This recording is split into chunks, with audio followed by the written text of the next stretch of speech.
శుక్లాంబరధరం విష్ణుం శశివర్ణం చతుర్భుజం ప్రసన్నవదనం ధ్యాయేత్ సర్వవిఘ్నోపశాంతయేత్.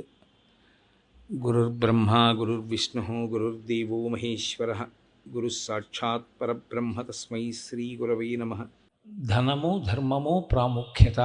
ధనము అన్న మాటకి అర్థాన్ని నేను ప్రత్యేకంగా వివరించి చెప్పవలసినటువంటి అవసరం లేదు. ధనము యొక్క ప్రాముఖ్యత గురించి చెప్తూ ఒక మాట అంటారు, వేదమూలమిదం బ్రాహ్మం, భార్యామూలమిదం గృహం, కృషిమూలమిదం ధాన్యం, ధనమూలమిదం జగత్. నాలుగింటిని చెప్తూ ప్రధానమైనటువంటి నాలుగింటిని స్పృశించారు. అసలు ఈ లోకమంతా కూడా మనుష్య జన్మ యొక్క సార్థకతని పొందడానికి అవసరమైనటువంటి దిక్కుని సూచించగలిగినటువంటి వాడు బ్రాహ్మణుడు. ఆయన శాస్త్రాన్ని అధ్యయనం చేసి లోకానికంతటికీ కూడా మనుష్య జన్మని సార్థకత చేసుకోవలసినటువంటి అవసరాన్ని శాస్త్రాన్నే ప్రమాణంగా చెప్తూ ఉంటాడు. తస్మాత్ శాస్త్రం ప్రమాణంతే కార్యాకార్య వ్యవస్థితౌ. కాబట్టి ఆ బ్రాహ్మణుని యొక్క జన్మ సార్థక్యము దేని మీద ఆధారపడుతుంది అంటే వేదమూలం ఇదం బ్రాహ్మం.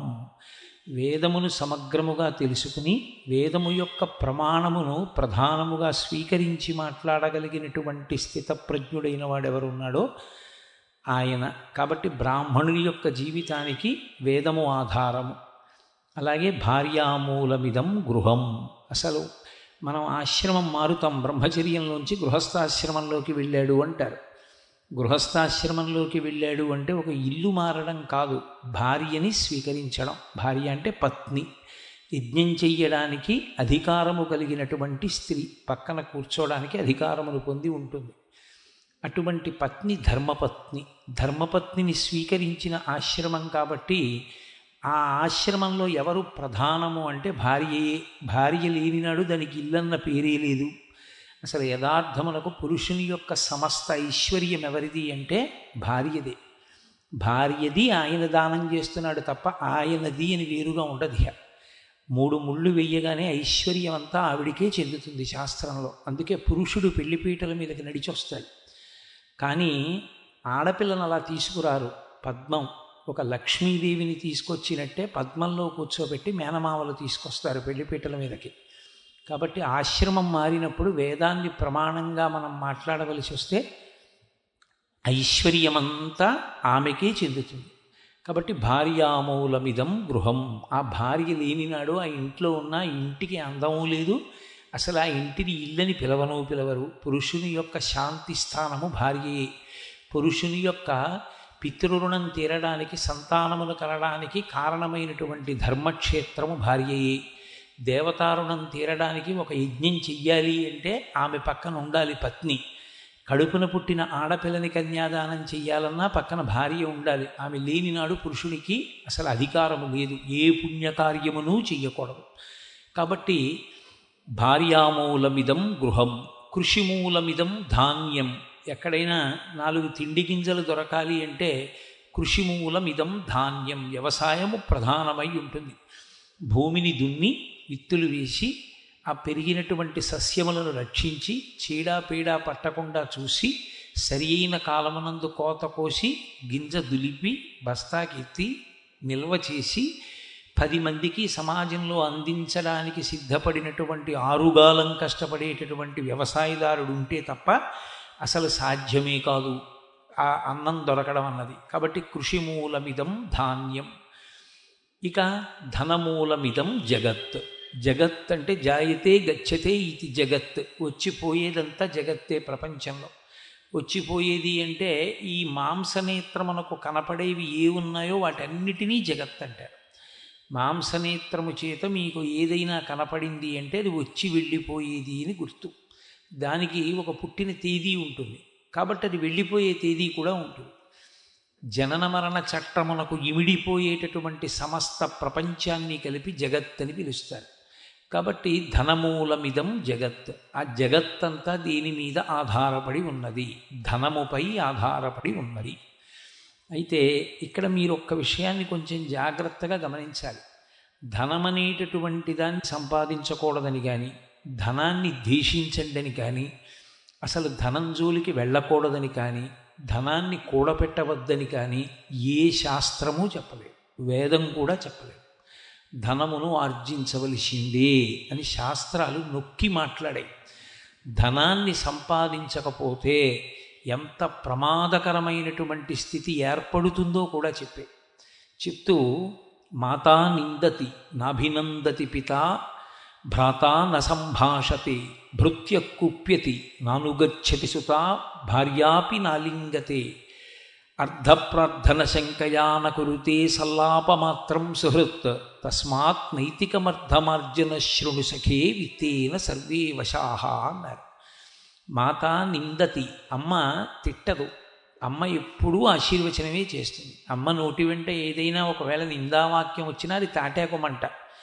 అటువంటి అమ్మ ఒక వయస్సు వచ్చిన తరువాత పిల్లవాడు సంపాదించకపోతే నిందిస్తుంది. మాతా నిందతి నాభినందతి పిత, తండ్రి సంతోషంగా భుజం మీద చెయ్యేసి ఒరేయ్ నాయన అక్కరకొచ్చావురా అనడు. నాభినందతి పిత భ్రాతాన సంభాషతే, తోడపుట్టినటువంటి వాళ్ళు మాట్లాడరు. వీడికి ఒక్క పైసా ఆర్జన లేదు, ఎప్పుడు ఇలా మా మీద ఆధారపడి ఉంటాడంటారు. భ్రాతాన సంభాషతే భృత్య కుప్యతి, సేవకుడు పిలిస్తే పలకడు. ఊరుకోవయా రూపాయి ఇవ్వలేవు కానీ అన్నిటికీ పనులు మాత్రం చెప్తావు, జీతం ఇచ్చేది మీ అన్నదమ్ములను, నువ్వేమో పనులు చెప్తావు అంటారు. భృత్య కుప్యతి నానుగచ్చతి సుత, తండ్రి ఇంటికి వచ్చినప్పుడు కొడుకు ఎదురొచ్చి చెంబుతో నీళ్లు తెచ్చి నాన్నగారు కాళ్ళు కడుక్కోండి అనడం. ఏమి నాన్నగారు ఓ చదివిస్తాడా, ఏమన్నా నా ఓ పుస్తకాలు కొనుక్కోవడానికి డబ్బు ఇవ్వగలడా, ఆయన దగ్గర ఏమీ లేదు అని కొడుకు కూడా గౌరవించాడు. కాబట్టి నానుగచ్చతి సుత కాంతాపి నాలింగతే, భార్య కూడా ప్రియమార కౌగిలించుకోదు. కాంతాపి నాలింగతే అర్ధప్రార్థన శంకయాన కురుతే సల్లాపమాత్రం సుహృత్. ఆయన చాలా మంచి స్నేహితుడు, చాలా ఉదారమైన బుద్ధి ఉన్నవాడు, సంస్కారవంతమైనటువంటి మనసున్నవాడు. కానీ ఈ 5 పైసలు సముపార్జన లేనటువంటి వ్యక్తి కనపడితే ఎక్కడ మనని పలకరిస్తాడో, ఎక్కడ డబ్బు అడుగుతాడోనని చెప్పి నకురుతే సల్లాపం అంటే ఏమై బాగున్నావా అని కూడా అండవు, ఈ పక్క సందులోంచి వెళ్ళిపోతాడు. నకురుతే సల్లాపమాత్రం సుహృత్, అతనేం చెడ్డవాడు కాడు, సుహృత్ మంచివాడు. కానీ ఎన్నాళ్ళు భరిస్తాడు ఈ రూపాయి సంపాదన లేనివాడిని కనపడ్డప్పుడల్లా అడుగుతుంటే. కాబట్టి నకురుతే సల్లాపమాత్రం సుహృత్ తస్మాత్ నైతికమర్థమార్జన శృణు సఖే, ఓ సఖే స్నేహితుడా ఈ మాట గుర్తుపెట్టుకో, డబ్బు సంపాదించద్దని చెప్పట్లేదు, కానీ నైతికమర్థమార్జన శృణు సఖే, నీతి తప్పకుండా సంపాదించడం జీవితంలో అలవాటు చేసుకో. నీతికే ఇంకొక మాట ధర్మం, నీతి తప్పకుండా సంపాదించు. తస్మాత్ నైతికమర్థమార్జన శృణు సఖే విత్తేన సర్వే వశాహ, నువ్వు ధర్మం తప్పకుండా సంపాదించినటువంటి ద్రవ్యం ఏది ఉన్నదో దాని వలన సమస్తము నీకు వశపడుతుంది, నీకు చేతిలోకి అనుభవైక వేద్యం అవుతుంది. అలా కానినాడు అది పరమ ప్రమాదకరమై ఎప్పుడు కాలుద్దామా అని ఎదురు చూస్తూ కూర్చుని ఉంటుంది. కాబట్టి నీతి తప్పి మాత్రం ఎన్నడూ సంపాదించవద్దు అని శాస్త్రకారుని యొక్క ప్రతిపాదన. మీరు చూడండి, ధనమనేటటువంటి మాట సమస్త జీవకోటి యందు ఒక్క మనుష్యునకు మాత్రమే అన్వయం. అసలు 84 లక్షల జీవరాశుల్లో 83,99,999 జీవులకు ధనమన్న మాటతో సంబంధం లేదు. ఇవన్నీ కూడా పరమేశ్వరుడు వాటి కర్తృత్వం చాలా తక్కువ, వాటికి పాపము లేదు పుణ్యము లేదు, వాటికి ఏవి అవసరమో చూశాడు, అవన్నీ దాని శరీరంలో పెట్టేశాడు అంతే. ఒక గేదె ఉందనుకోండి, అది తనని తాను రక్షించుకోవాలి. పరమేశ్వరుడు దానికి తుపాకీ, దాంట్లోకి గుళ్ళు అవి లోడ్ చేసుకోవడం, కాల్చడం అవన్నీ ఏం పెట్టలేదు, 2 కొమ్ములు పెట్టాడు. నీ జోలికి ఎవరైనా వస్తే ఆ కొమ్ములతో కొమ్ము అన్నాడంతే. ఒక పులి, దానికి చాలా వాడి అయినటువంటి గోళ్ళు పెట్టాడు, నీ జోలికి ఎవరైనా వస్తే ఈ గోళ్లతో చీల్చి. ఒక ఏనుగు ఒక తొండం పెట్టాడు, నీ జోలికి వస్తే విసిరి. దానికి కావలసిన రక్షణ దానికి కల్పించాడు. ఒక గొర్రె దానికి ఒంటి నిండా ఉన్ని పెరిగి చలి నుంచి రక్షించుకోవడానికి కావలసినటువంటి అవకాశం ఇచ్చాడు. ఓ పక్షి 2 రెక్కలు ఇచ్చి నువ్వు ఆకాశంలో ఎగురు, కింద ఉన్న కోడి పిల్లని తన్నుకుపోయి నువ్వు తింటూ ఉండు, దానికి ఓ శక్తిని ఇచ్చాడు ఆ పైనుంచి కంటితో చూడ్డానికి. ఒక్క మనుష్యునికి మాత్రం పరమేశ్వరుడు ఈ శక్తులు ఏవీ ఇవ్వలేదు. తనని తాను రక్షించుకోవడానికి ప్రత్యేకమైన సాధనాన్ని ఈశ్వరుడు కల్పించలేదు. ఒకే ఒక్కటి కారణం, ఆయన మనుష్యుడన్నవాడికి అన్ని జీవుల కన్నా గొప్పదైన ఒకటి ఇచ్చాడు. అందుకని నీకు ఇవేవి ఇవ్వను అన్నాడు. ఆయన ఇచ్చింది ఏది అంటే బుద్ధి అన్నదాన్ని ఇచ్చాడు. బుద్ధి ఇచ్చాను కనుక దీనిని ఆధారం చేసుకుని నువ్వు నేను ఏ ఏ జీవులకు ఏవేవి గొప్పవి ఇచ్చానో అవన్నీ నువ్వు అనుభవించేస్తావు. నీకు ఆ శక్తి ఉంది ఇప్పుడు బుద్ధి వలన అన్నాడు. అందుకే నీటిలో ఉండవలసిన చేపలా ఓడలో నీటిలో పెడతాడు, గాలిలో ఉండవలసిన పక్షిలా విమానం ఎక్కి ఆకాశంలో పెడతాడు, భూమి మీద గుర్రం పరిగెత్తడానికి అవకాశం ఇచ్చాడు ఈశ్వరుడు, వీడు వేగంగా కారులో పెడతాడు. దానికి కొమ్ములు ఇస్తే ఈయన తనని తాను రక్షించుకోవడానికి ఓ కత్తినో ఓ త్రిశూలాన్నో పట్టుకునేటటువంటి శక్తిని పొందుతాడు, మల్ల యుద్ధం నేర్చుకుంటాడు. గొర్రె ఉన్నినంతటినీ తీసుకొచ్చి తను మంచి చలి నుంచి రక్షించుకోవడానికి యోగ్యమైన ఉన్ని దుస్తులు కుట్టుకుని వేసుకు తిరుగుతాడు. ఎక్కడెక్కడ ప్రపంచంలో పరమేశ్వరుడు ఏ ప్రాణికి ఒక ప్రత్యేక విభూతిని కల్పించాడో ఆ విభూతులనన్నిటినీ కూడా తనవిగా వాడుకునేటటువంటి సమర్థత బుద్ధి వలన మనుష్య ప్రాణికి కలిగింది. మనుష్య ప్రాణి మాత్రమే ధనమన్నదాన్ని కూడా సృష్టించాడు. మీరు బాగా గమనించండి, ధనము ఈశ్వరుని యొక్క సృష్టిలోని పదార్థము కాదు. ఈశ్వరుడు ధనాన్ని సృష్టించలేదు. ఆయనకి ధనానికి సంబంధం లేదు. చతుర్ముఖ బ్రహ్మగారి సృష్టిలో ధనమన్న మాట లేదు. ప్రపంచంలో ఎప్పుడైనా ఈశ్వర సృష్టి అయితే అది ఎక్కడైనా అందుకే పనికొస్తుంది, ఒకలాగే పనికొస్తుంది. ఓ జామకాయ అనుకోండి, అమెరికాలోనైనా జామకాయ, ఇండియాలోనైనా జామకాయ. కానీ అమెరికాలో డాలర్ ఇండియాలో పనికి రాకపోవడం, ఇండియాలో రూపాయి అమెరికాలో పనికి రాకపోవడం ఈశ్వర సృష్టిలోది కాదు. అది మనుష్యుడు సృష్టించుకున్నాడు ధనాన్ని. అందుకే ఎవరో పెద్ద ఆయన ఓ మాట అన్నాడు, poverty started only with a rupee అన్నాడు. అసలు దరిద్రం అన్న మాట ఎప్పుడు ప్రారంభమైందంటే రూపాయితోటే ప్రారంభమైంది. అది ఒకసారి ప్రారంభమైన తర్వాత మనుష్యుని యొక్క తృష్ణ దాని యందు నిలబడిపోయింది. ఆ తృష్ణ అన్న మాట అన్వయం కానంతసేపు ద్రవ్య సముపార్జనమునందు దోషము లేదు. అయితే మరి మనుష్యునకు ధనమన్నది ఈశ్వరుడు సృష్టించకపోతే మరి ఏ మాటగా అది అన్వయం అవుతుంది అంటే శాస్త్రంలో దాన్ని అర్థము అని పిలిచారు. అందుకే ధర్మార్థ కామ మోక్ష చతుర్విధ పురుషార్థ ఫల సిద్ధ్యర్థం అంటారు. అర్థము అన్న మాటకు అర్థం ఏమిటంటే సమస్తమైనటువంటి భోగములను అనుభవించడానికి కావలసినటువంటి వస్తు సామాగ్రిని కలిగి ఉండాలనేటటువంటి పూనిక, దానికి అర్థము అని పేరు. భోగం అనుభవించడానికి ఏవి కావాలో అటువంటివన్నీ చేకూర్చుకోవడాన్ని, ఆ భోగాన్ని అనుభవించడానికి కావలసిన వస్తు సామాగ్రిని అంతటినీ కలిపి ఆ రాశిని అర్థము అని పిలుస్తారు.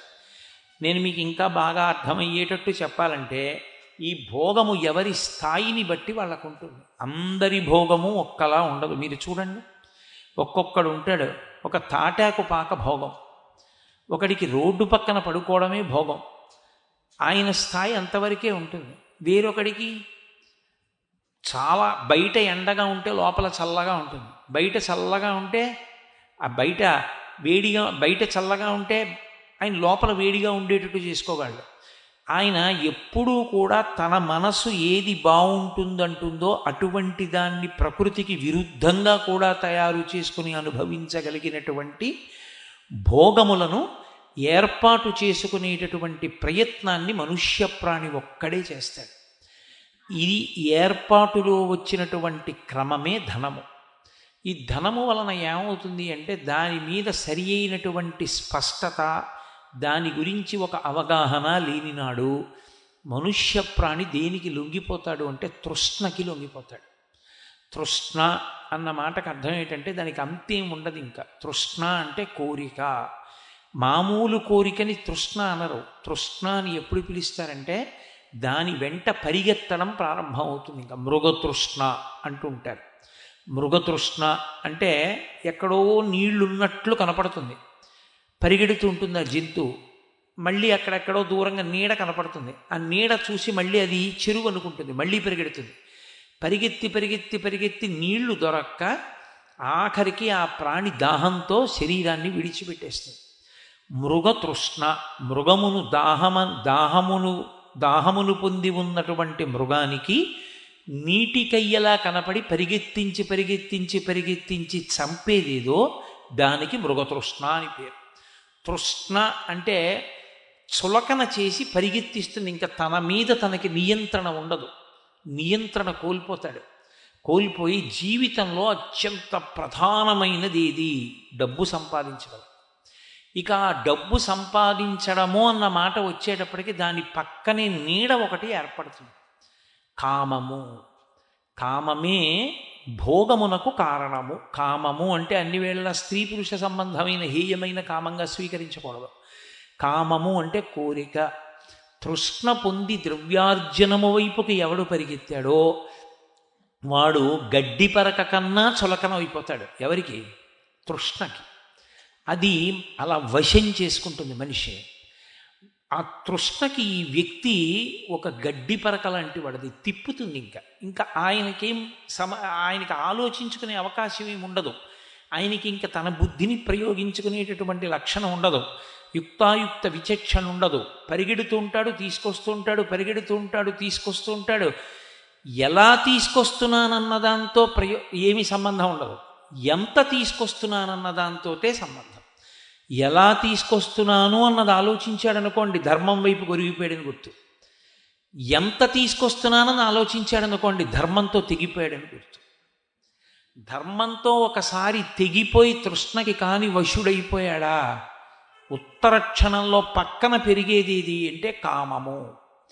డబ్బు అనేటటువంటిది ఉత్తినే కూర్చోదు, వెళ్ళి తీసుకొచ్చేసి కుప్పల కుప్పల కింద పెట్టడం అలవాటైందనుకోండి, అది ఎంత దూరం పోతుందంటే చలువరాతి మేడల దగ్గర నుంచి, నేను ఎందుకనాలి, మీరు తెల్లవారులేస్తే పేపర్లలో చూసేవన్నీ అవే, టీవీల్లో వినేవన్నీ అవే.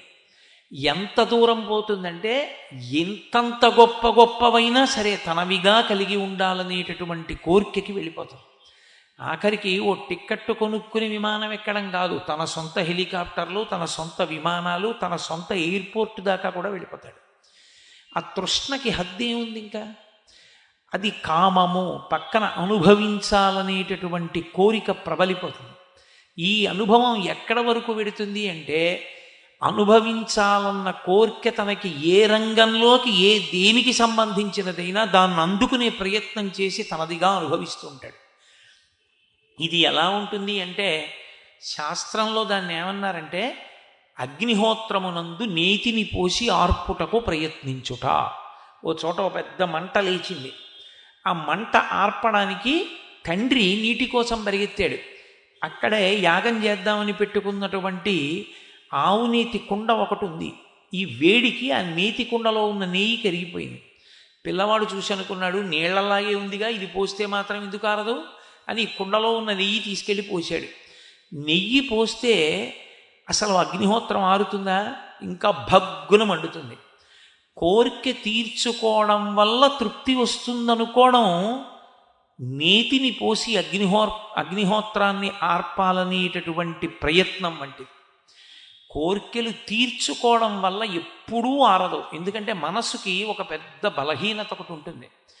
ఏమిటా బలహీనత అంటే, భోగానుభవమునందు అది యుక్తాయుక్త విచక్షణతో ఉండదు. ధర్మమును తెగిపోతే కదా నేను తృష్ణకి వశుడవుతాడని చెప్పాను. ఒకసారి తృష్ణకి వశుడైపోయి ధర్మము అధర్మము అన్న మాట వదిలిపెట్టేసినటువంటి వాడికి ఇది పాపము ఇది పుణ్యము అని ఆలోచించేటటువంటి అవకాశం ఉండదు. ఇంకా పాపం అన్న మాటకు అర్థం ఏంటండి? పాపం అంటే అదేదో పెద్ద చాలా గొప్ప విశేషం అని మీరు అనుకోవద్దు. పాపము అన్న మాటకు అర్థం పరమేశ్వరుడు ఇది ఇలా చెయ్యవద్దు అని ఏది చెప్పాడో, నిషిద్ధ కర్మ అని ఆయన ఏం చెప్పాడో అది చేయుట, దానికే పాపము అని పేరు. ఈశ్వరుడు ఎలా బ్రతకమన్నాడో ఆ పనిని విహిత కర్మను విహిత కర్మగా చేయుట పుణ్యము అని పేరు. అంతే, రెండిటికి తేడా. మనం చూడండి, పిల్లవాడిని పాఠశాలకు పంపిస్తూ ఉంటాం. ఒరే, ఎందుకైనా మంచిది జేబులో ఈ 10 రూపాయలు ఉంచుకోరా, ఎప్పుడైనా దాహం ఇస్తే సోడా తాగు, ఎప్పుడైనా స్కూల్ రిక్షా రాకపోతే నువ్వు ఇంటికి వచ్చేసేవు, రిక్షా చేయించుకుని 10 రూపాయలు తండ్రి గారి జేబులో పెట్టాడు. ఇప్పుడు తండ్రి ఈ 10 రూపాయలు జేబులో ఎందుకు పెట్టాడంటే, ఈ 10 రూపాయలు అతను చదువుకోవడంలో వచ్చేటటువంటి వైకల్యములను అధిగమించడానికి సాధనంగా ఇచ్చాడు. పరమేశ్వరుడు ఈ మనుష్య శరీరాన్నిచ్చి బుద్ధి అన్న ద్రవ్యాన్ని జేబులో పెట్టాడు. ఒరే, ఈ బుద్ధిని ఉపయోగించి నేను ఎలా భోగమనుభవించమన్నానో అలా అనుభవించు, అలా అనుభవించి నువ్వు నాకు దగ్గర అయిపోతావు. నాన్నగారండి మీరు 10 రూపాయలు ఇచ్చారు, విపరీతమైన మబ్బేసేసిందండి, గాలి ఎక్కడ చూసినా చెట్లు పడిపోయే, ఏ రిక్షా కూడా 2 రూపాయలకు వచ్చేవాడు 20 రూపాయలు ఇస్తే కానీ రానన్నాడు నాన్నగారు, ఒక్క రిక్షావాడు మాత్రం 10 రూపాయలు ఇస్తే వచ్చాడండి అన్నాడు కొడుకు. పోన్లేరా నాయన, క్షేమంగా ఇంటికి వచ్చేసావు, పోతే పోయిందిలే 10 రూపాయలు అంటాడు తండ్రి. 10 రూపాయలు ఒకసారే ఖర్చు పెట్టేసినా తండ్రి కాదనలేదు, కానీ ఏ ప్రయోజనానికి ఖర్చు పెట్టారన్నది తండ్రికి కావాలి. ఈ సమస్త ప్రపంచమునందు భోగస్థానములను సృష్టించినవాడు ఈశ్వరుడు ఒక్కడే, ఏ ఒక్కడికి దాని మీద అధికారం లేదు. జలపాతం పర్వతం మించి పడేటట్టుగా చేసిన వాడెవరు? ఈశ్వరుడే. ఒక గులాబీ పువ్వు రేకులు అందంగా విచ్చుకుని అంత అందంగా ఉన్న పువ్వులోంచి సౌరభం వచ్చేటట్టు చేసిన వాడెవరు? పరమేశ్వరుడే. ఒక రాతి మీద గంధపు చెక్కని పెట్టి అరగదీస్తే దాంట్లోంచి సువాసనలు వెలజల్లేటటువంటి చందనపు ముద్ద వచ్చేట్టు చేసినవాడు పరమేశ్వరుడే. అన్ని భోగములను ఆయనే సృజించాడు. ఆయనే వీణని ఇచ్చాడు, ఆయనే వేణువిచ్చాడు, ఆయనే సంగీతాన్ని ఇచ్చాడు, ఆయనే మంచి మంచి పర్వతాలు ఇచ్చాడు, గొప్ప పూతోటలు ఇచ్చాడు. ఇవన్నీ ఆయనే ఇచ్చాడు. ఇవన్నీ ఆయనే ఇచ్చి, మీరు ఇవి ఏవైనా చూసినా విన్నా మిమ్మల్ని నేను పాతాళలోకానికి తొక్కేస్తానన్నాడు అనుకోండి, అప్పుడు ఈశ్వరుడు పైశాచికమైన మనస్తత్వం ఉన్నవాడు అనవలసి ఉంటుంది. ఆయన అలా అనలేదు. ఇవన్నీ నీకోసమే సృజించాను, ఇవన్నీ నీ కొరకే, బుద్ధి నీకే ఇచ్చాను, అందుకే నువ్వు అనుభవించు. అనుభవించడానికి కావలసిన ఉపకరణములు కూడా జేబులో పెట్టాడు. కన్నిచ్చాడు, కంటికి చూడగలిగిన శక్తి ఇచ్చాడు. కన్నిచ్చి కంటికి చూడగలిగిన శక్తిని తీసేశాడు అనుకోండి, మీరు ఒక్క క్షణం ఆలోచించండి, ఈ ప్రపంచంలో ఎన్ని భోగాలతో మీకు అనుభవం తెగిపోయింది.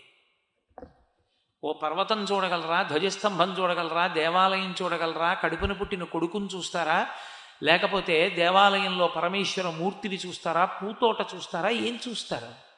చూడ్డానికి ఏం లేదు. ఇక్కడ కన్ను పెట్టి కంటికి చూడగలిగిన శక్తి పెట్టినవాడు ఆయనే, చెవిని పెట్టి చెవికి వినగలిగిన శక్తినిచ్చినవాడు ఆయనే.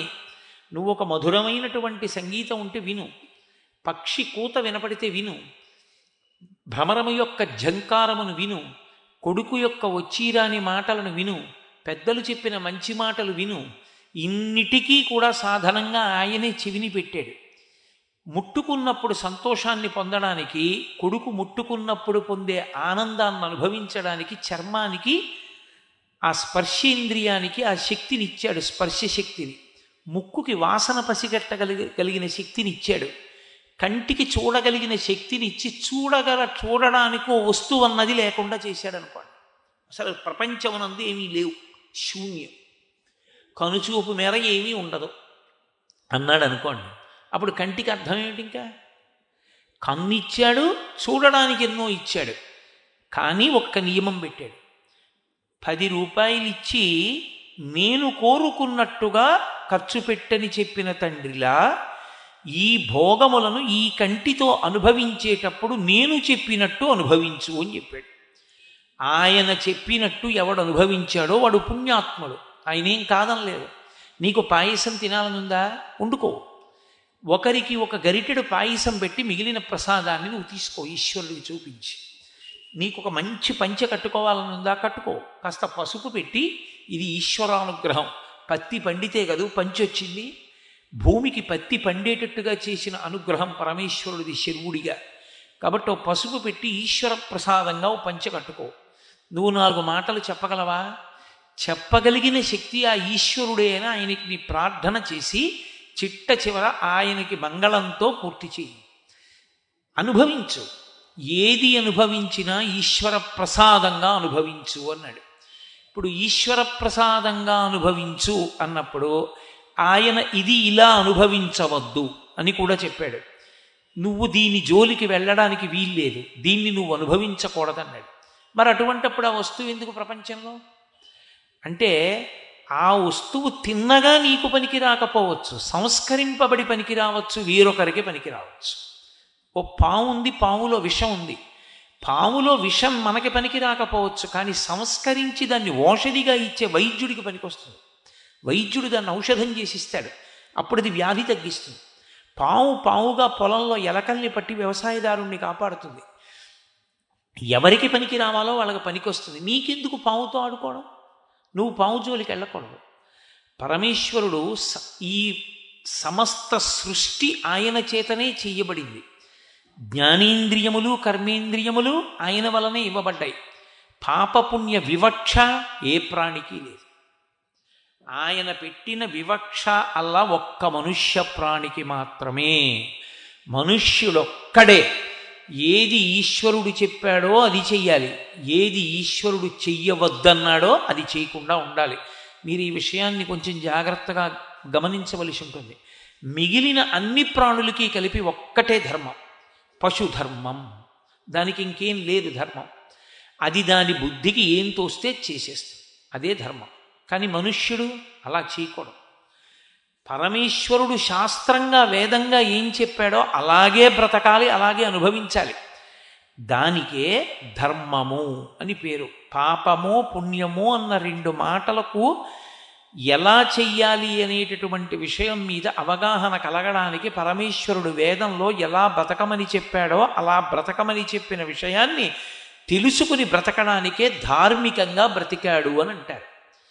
ఇప్పుడు ఈ ధర్మం అన్న మాటని పక్కన పెట్టేశాడు అనుకోండి, భోగం అన్న మాట ఒక్కటే తీసుకున్నాడు అనుకోండి, మనుష్య ప్రాణి అనుభవించేటటువంటి భోగమునకు అంతు ఉండదు. ఎందుకో తెలుసా? వాడి బుద్ధిలో ఉన్నటువంటి ఒక పెద్ద విచిత్రం ఒకటి ఉంది. మిగిలిన అన్ని ప్రాణులకు ఇవ్వబడినటువంటి గొప్ప గొప్ప విభూతులన్నీ తీసుకొచ్చి తనవిగా వాడుకొనగలడు. ఆ ఒక్క బుద్ధి ఉండడమే ప్రమాదం. అందుకే చూడండి, గుర్రం చాలా వేగంగా పరిగెడుతుంది.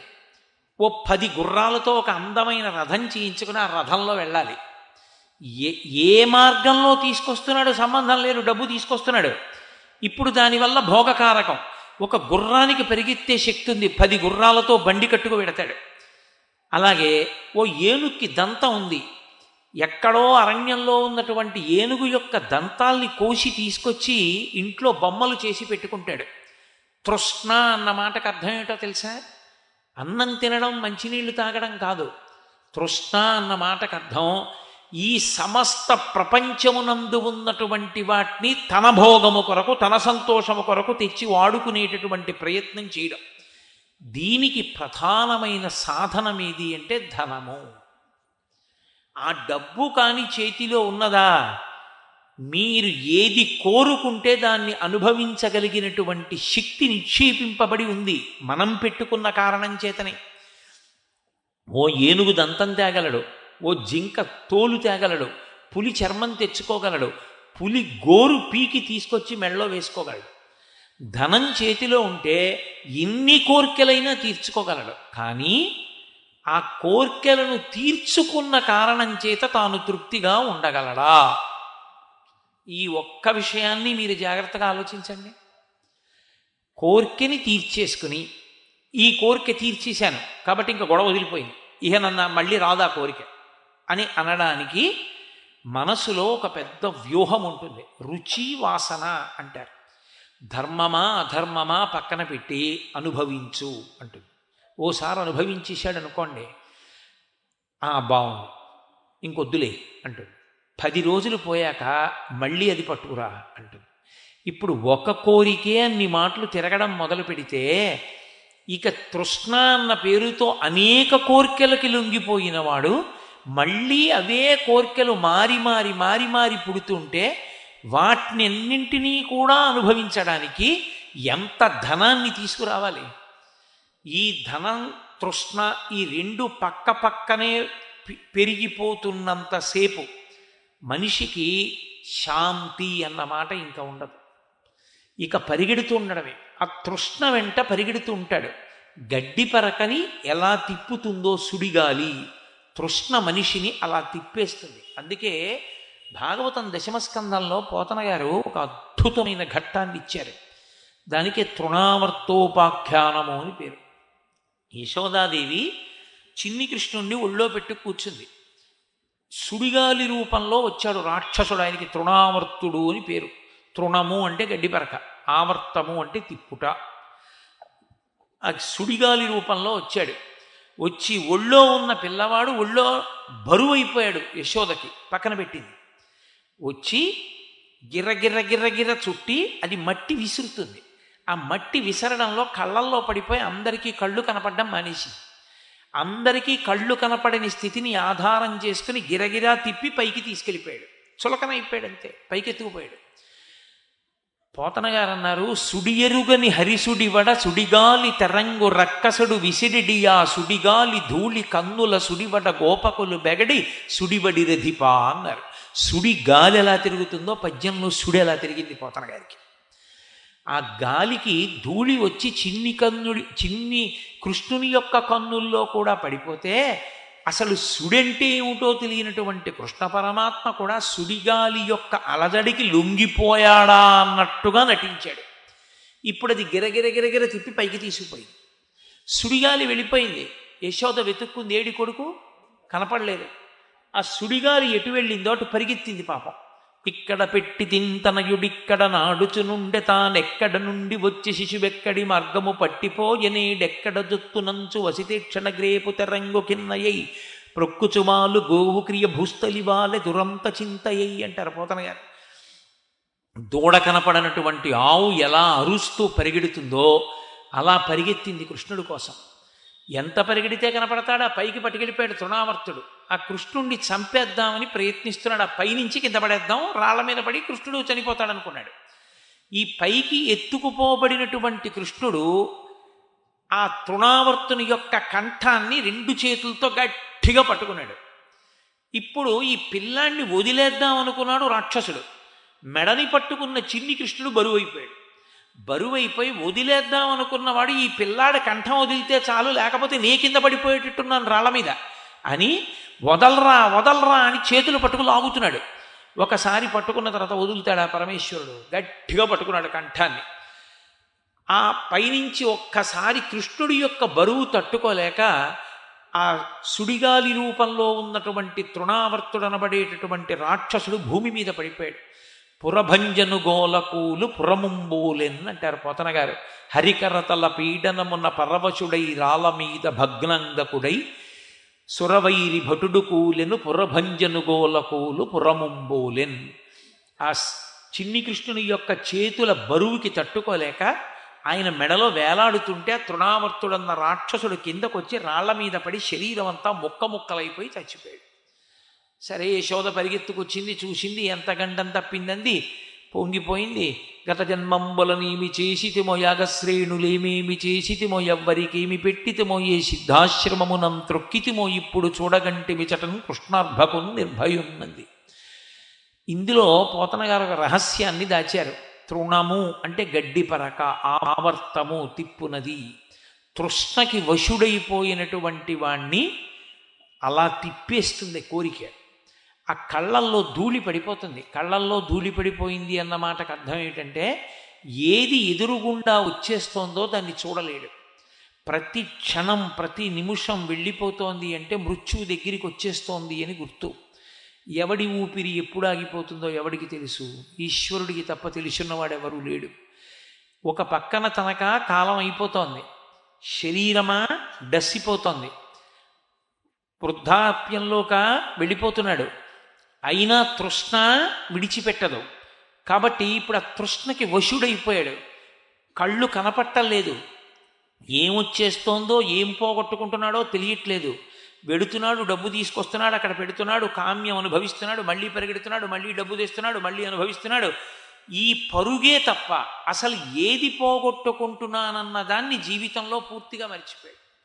ఇలా మరిచిపోయినటువంటి కారణం చేత, ఈ తృష్ణకి వశుడైపోయిన కారణం చేత మనుష్య జన్మ యొక్క సార్థక్యాన్ని పోగొట్టుకున్నాడు అన్నారు. మనుష్య జన్మ ఉన్నది ఎందుకు? ధర్మాన్ని పట్టుకోవడానికి. ఆ ధర్మాన్ని పట్టుకోలేకపోయినప్పుడు ధనం ధనం ధనం ధనం తీసుకొచ్చాడు, బాగానే ఉంది. తను పాపం చేశాడు. పరమేశ్వరుడు ఎలా సంపాదించమని చెప్పాడో ఆ మార్గాన్ని విడిచిపెట్టాడు. ఏ మార్గం అయితేనే తెస్తున్నానా లేదా, మార్గంతో సంబంధం లేదు, తీసుకొచ్చేశాడు. కోట్లకి కోట్లు తీసుకొచ్చాడు, అక్కడ పెట్టాడు. డబ్బు అక్కడ ఉంది, పాపం ఎవరి ఖాతాలో ఉంది? పాపం తీసుకొచ్చిన జీవుడి ఖాతాలోకి పడింది. ఉండిపోతాడా శరీరంతో? ఎప్పుడో అప్పుడు శరీరం పడిపోవాలి. పడిపోయింది శరీరం. ఈ ద్రవ్యం ఏమైపోయింది? తెచ్చిన ధనం. కడుపున పుట్టినటువంటి పిల్లలు వాటాలు వేసుకుని పనిచేసుకుంటారు. జీవుడు చేసిన పాపాన్ని ఎవరు పుచ్చుకుంటారు? పుచ్చుకునేవాడు ఉండడు. ఎంతకాలం ఉంటావు ఈ భూప్రపంచం మీద? మహా ఉంటే 70 ఏళ్ళు ఉంటావు, అంతా కాకపోతే 80 ఏళ్ళు ఉంటావు. అసలు ఇంకా గట్టిగా చెప్పాలంటే ఓ ఇంట్లో ఉండేటటువంటి పంచపాత్రకు ఉన్నంత ఆయుర్దాయం కూడా మనిషికి ఉండదు. ఒక గట్టి రాగి పంచపాత్ర మా తాతగారు వాడారు, మా నాన్నగారు వాడారు, నేను వాడుతున్నాను. పంచపాత్రకు ఉన్నంత ఆయుర్దాయం కూడా మనుష్యుడికి ఉండదు. ఓ 70 ఏళ్ళు ఉంటావు. 70 ఏళ్ల తర్వాత శరీరం విడిచిపెట్టావు. కొన్ని కోట్లకి కోట్లు నువ్వు అక్రమ మార్గంలో ఆర్జించి తీసుకొచ్చిన పాపాన్ని ఎవరు పుచ్చుకుంటారు? ఎవ్వరూ పుచ్చుకోరు. జీవుడు ఏం చేయాలి? ఈ 70 ఏళ్లలో నువ్వు అనుభవించినటువంటి ఐశ్వర్యం అన్నది కూడా భయం భయంగా అనుభవించింది ఓ 30 ఏళ్ళు. కొన్ని భోగాలు అనుభవించడానికి శరీరం ఒకటి అనుమతించాలిగా. శరీరం అనుమతించకపోతే భోగం ఏమనుభవిస్తాడు? అనుభవించలేడు. చాలా ఇష్టం చింతకాయ పచ్చడి, 3 పూట్ల వేసుకు తినేవాడు. బీపీ వచ్చింది, పులుపు ముట్టుకుంటే చచ్చిపోతావు అన్నాడు డాక్టర్ గారు. ఏం తింటాడు? ఇక తినలేడు. మధుర పదార్థం అంటే చాలా ఇష్టం, ఎక్కడెక్కడివి తెచ్చుకు తినేవాడు. నీకు షుగర్ వచ్చింది, చచ్చిపోతావు తింటే అన్నాడు డాక్టర్ గారు. ఏం తింటాడు? ఈ శరీరం అనుమతిస్తేనే కొన్ని భోగాలు, శరీరం అనుమతించకపోతే కొన్ని భోగాలు పోయి, మనసు అనుమతించకపోతే కొన్ని భోగాలు పోతాయి. నిన్న ఇష్టమైంది ఇవాళ ఇష్టం లేదనుకోండి, పోయిందంటే ఆ భోగం. బ్లాక్ అండ్ వైట్ టీవీ ఒకప్పుడు భోగం, ఇప్పుడు బ్లాక్ అండ్ వైట్ టీవీ కొనుక్కునేవాడు ఎవడు? ఎక్కడ లేదు, అది భోగం కాదు. కాబట్టి ఒక 70 ఏళ్ళు అనుభవించావు, కానీ పాపాన్ని కోట్ల జన్మలు అనుభవించాలి. ఈ పాపం అనుభవంలోకి వచ్చిన నాడు నువ్వు ఎంతమందిని బాధ పెట్టి ఆ ద్రవ్యాన్ని తీసుకొచ్చావో అంతటి బాధని మళ్ళీ నీ ఖాతాలో నీ చేత అనుభవింపజేస్తా. ఇన్ని జన్మలు. అప్పుడు తీసుకొచ్చి అక్కడ పెట్టి వెళ్ళిపోయినప్పుడు పుచ్చుకుని పంచుకున్న వాళ్ళు ఉన్నారే, వాళ్ళల్లో ఒక్కడు నీ అభ్యున్నతి కొరకు చేసేవాడు ఏమైనా ఉంటాడా? ద్రవ్యానికి ఓ లక్షణం ఉంటుంది. ఏ కష్టం లేకుండా వచ్చేసింది అనుకోండి, దాని ఎందు 2 లక్షణాలు పొటమరిస్తాయి. ఒకటి, ఇంత తేరగా వచ్చిందని దాచుకోవడం, లేకపోతే ఆ ద్రవ్యాన్ని తృణప్రాయంగా వ్యసనాలకి ఖర్చు పెట్టడం. ఈ 2 తప్ప మళ్ళీ దాన్ని ధర్మంతో పట్టుకునేటటువంటి లక్షణం చాలా తక్కువగా ఉంటుంది. ఇప్పుడు ఏమైపోయింది? ఏం చేసినట్టు? ధనమంత చంచలమైనది లోకంలో ఇంకోటి లేదు. ఆ చంచలమైన ధనం వెళ్ళిపోయింది. తర్వాత 2-3 తరాలు కూడా వెళ్ళకముందే పోయింది ఆ ధనమంతా. ధనానికి అనేక మంది చోరులు ఉంటారు. అగ్నిహోత్రం పట్టుకుపోతుంది, రాజు పట్టుకుపోతాడు, దొంగ పట్టుకుపోతాడు, ఇంతమంది తీసుకెడతారు దాన్ని, దయాదులు తీసుకెడతారు. వీడు అక్రమంగా తీసుకొచ్చిన ధనం అని ప్రభుత్వం తెలుసుకున్న, రాజు తెలుసుకున్న, ధనాన్నంతటినీ రాజు తీసేసుకున్నాడు. నీ పోయిన కాలం ఏమైపోయింది? ఎక్కడి నుంచి వస్తుంది అనుష్ఠానం?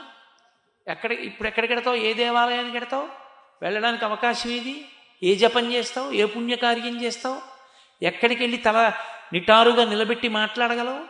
కాబట్టి ధర్మాన్ని విడిచిపెట్టిన ద్రవ్యం ఏదున్నదో, ధనం ఏదున్నదో, అది నీ జీవునకు కానీ ఇహమునందు భోగమునకు కానీ యోగ్యము కాదు.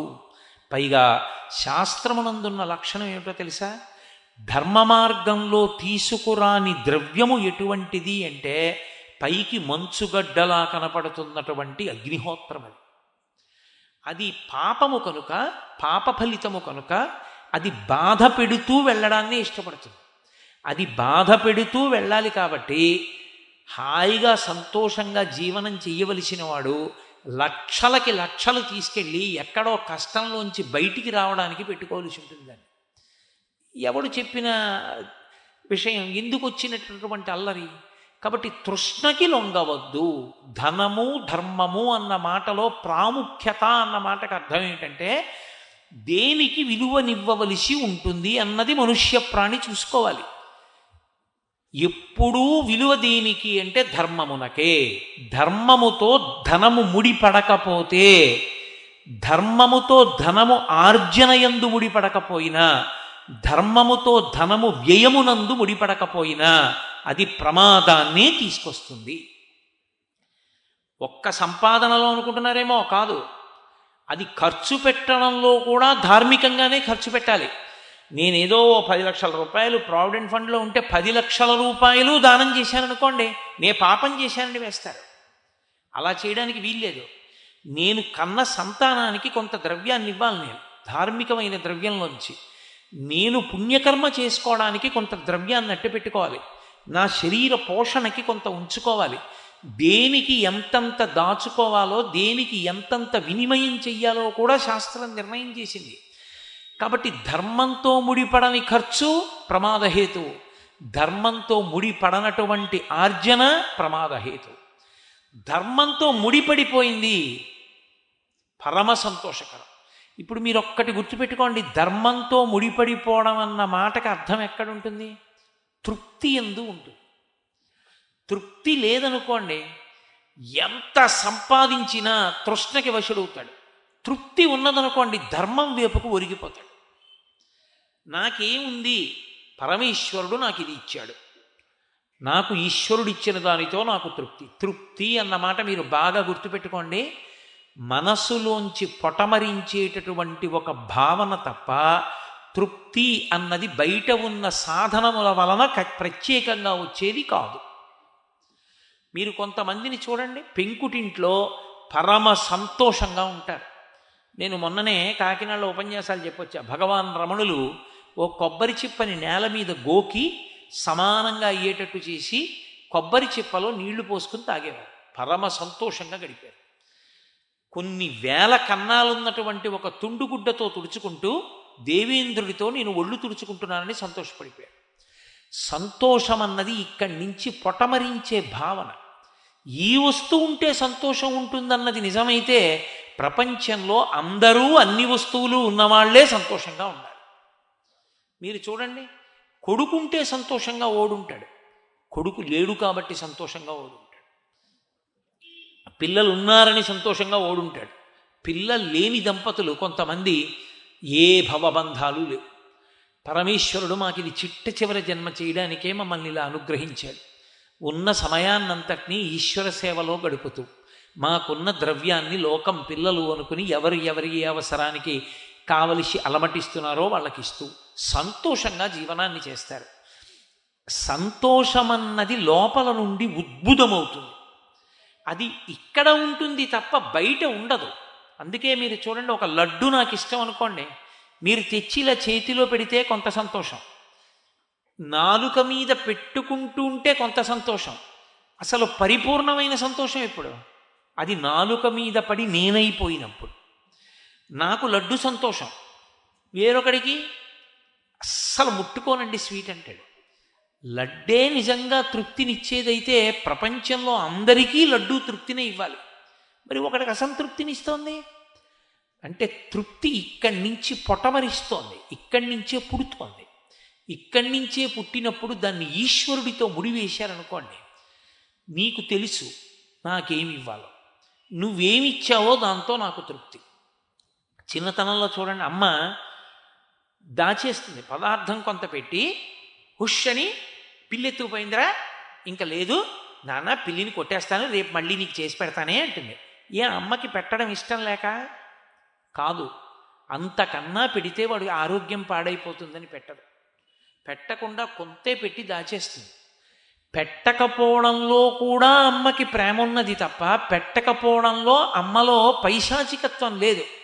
పెట్టడం ఔదార్యం, పెట్టకపోవడం ఔదార్యం. పరమేశ్వరుడు నాకు కొన్ని ఇవ్వడం ఔదార్యం, పరమేశ్వరుడు నాకు కొన్ని ఇవ్వకపోవడం ఔదార్యం.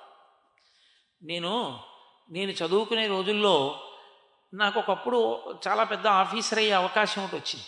అప్పుడే నాకు టైఫాయిడ్ వచ్చి నేను ఆ ఇంటర్వ్యూకి వెళ్ళలేదు. నేను చాలా కాలం వగచాను, అరే నేను ఈ పాటికి ఎంత పెద్ద పొజిషన్లో ఉంటుండ్రా, అవ్వేళే రావాలా టైఫాయిడ్, రైల్లోకి ఎక్కి కూర్చోలేక కిందకి దిగిపోయాను. అప్పుడు వెళ్ళుంటే నేను తప్పకుండా అంత పెద్ద ఆఫీసర్ని అవుదునని. నేను ఇప్పుడు అనుకుంటూ ఉంటాను, పరమేశ్వరుడు దయామయుడు, నాకు నిజంగా ఉద్యోగం ఇచ్చి ఉంటే 5 నిమిషాలు ఖాళీ లేకుండా ఎక్కడో తిరుగుతాం, హాయిగా ఓ గుమాస్తాగా ఉన్నాను కాబట్టి సాయంకాలం వరకు పని చేసుకుని సాయంకాలం అయ్యేటప్పటికి ఇంటికి వచ్చి రామాయణం చెప్పుకుంటున్నాను. ఇంకింతకన్నా జీవితానికి ఆనందం ఏమిటి? ఎంత అదృష్టవంతుడిని రా, పరమేశ్వరుడు నన్ను ఎంత కాపాడాడురా, నాకేం కావాలో అది వాడు చూశాడు అనుకుంటూ ఉంటాను. నీకేమివ్వాలో ఈశ్వరుడికి తెలుసు. ఈశ్వరుడు నీకేమి ఇచ్చాడో దానితో తృప్తిగా ఉండడం అలవాటైపోతే అసలు దాన్ని మించిన ఐశ్వర్యం లేదు. ఎంత ఉన్నా తృష్ణకి వశుడైన వాడు దరిద్రుడు, ఇక్కడ తర్వాత కూడా, తర్వాత జన్మలో కూడా వాడు దరిద్రుడే, ధర్మం తప్పిపోయాడు కాబట్టి. ఈ జన్మలో వచ్చే జన్మలలో కూడా ఐశ్వర్యవంతుడు, తృప్తి ఉన్నవాడు. తృప్తికి కారణం బలవంతం కాదు, పరమేశ్వరుని యందు భక్తి. ఈశ్వరుడు అన్నవాడు ఒకడున్నాడు, వాడికి తెలుసు నాకేమి ఇవ్వాలో. అందుకే వాంఛితార్థప్రదాయిని అని అమ్మవారికి పేరు. పిల్లలు అనేకం కోరుతారు తల్లిదండ్రుల్ని, శక్తి ఉంటుంది తండ్రికి, కానీ ఇవ్వడు. నాన్నగారండి నాకు మోటార్ సైకిల్ కొనిపెట్టండి అంటాడు కొడుకు 10th క్లాస్ చదువుకుంటూ. ఇప్పుడు కాదు, నువ్వు బీటెక్లో మంచి మార్కులు తెచ్చుకొని నువ్వు యూనివర్సిటీ ఫస్ట్ గోల్డ్ మెడల్ తెచ్చుకో, నీకు కారు కొనిపెడతానంటాడు తండ్రి. ఇప్పుడు కొనిపెట్టలేడా? డబ్బు లేదా? ఉంది, కానీ కొనడు. ఎందుకని? వాడికి ఇంకా పరిపక్వత లేదు ఆ వస్తువుని పొందడానికి. పరిపక్వత లేని బిడ్డకి తండ్రి ఎలా ఇవ్వడో అలా నాకు ఇది అవసరం లేదు, అది ఉంటే నేను పాడైపోతానేమోనన్న ఉద్దేశ్యంతోనే పరమేశ్వరుడు నాకు అది ఇవ్వలేదు. నాకు పరమేశ్వరుడు ఏది ఇచ్చాడో అది నా అభ్యున్నతికి కారణం. కాబట్టి నాకేది ఇచ్చాడో దాన్ని నేను సక్రమంగా వాడుకుంటాను. నాకు చాలు, నాకు ఇచ్చింది అనుకున్నవాడు తృప్తితో ఉన్నాడు. ఇప్పుడు తృప్తి అన్నది ఉందనుకోండి, దానికన్నా మించిన ఐశ్వర్యం ప్రపంచంలో ఇంకోటి ఉందని శాస్త్రంలో లేదు. అన్నిటికన్నా తృప్తి ఏదని అడిగారు శంకరాచార్యులు వారు. కౌపీనవంత కలు భాగ్యవంత అన్నారు. గోచీ పెట్టుకున్నవాడే అందరికన్నా ఐశ్వర్యవంతుడు అన్నారు. ఎందుకని? బోలెడన్ని పొలాలు ఉన్నవాళ్ళు, బోలెడన్ని మేడలున్నవాళ్ళు, బోలెడంతమంది పిల్లలున్నవారు, కోట్లకి కోట్ల డబ్బున్నవాళ్ళు అన్నీ విడిచిపెట్టి ఓ కాషాయం గుడ్డ కట్టుకుని ఊరి అవతల ఎక్కడో పాటలో ఉన్నవాడి దగ్గరికి వెళ్ళి కాళ్ళకి నమస్కారం చేసి, అయ్యా శాంతిగా ఉండడానికి ఏమైనా మార్గం చెప్పండి అని చెప్తున్నారంటే శాంతి విడవడంలో ఉందా, పట్టుకోవడంలో ఉందా? పట్టుకోవడంలో శాంతి ఉంటే విడిచిపెట్టిన వాళ్ళందరి దగ్గరికి ఎందుకు పరిగెడుతున్నారు?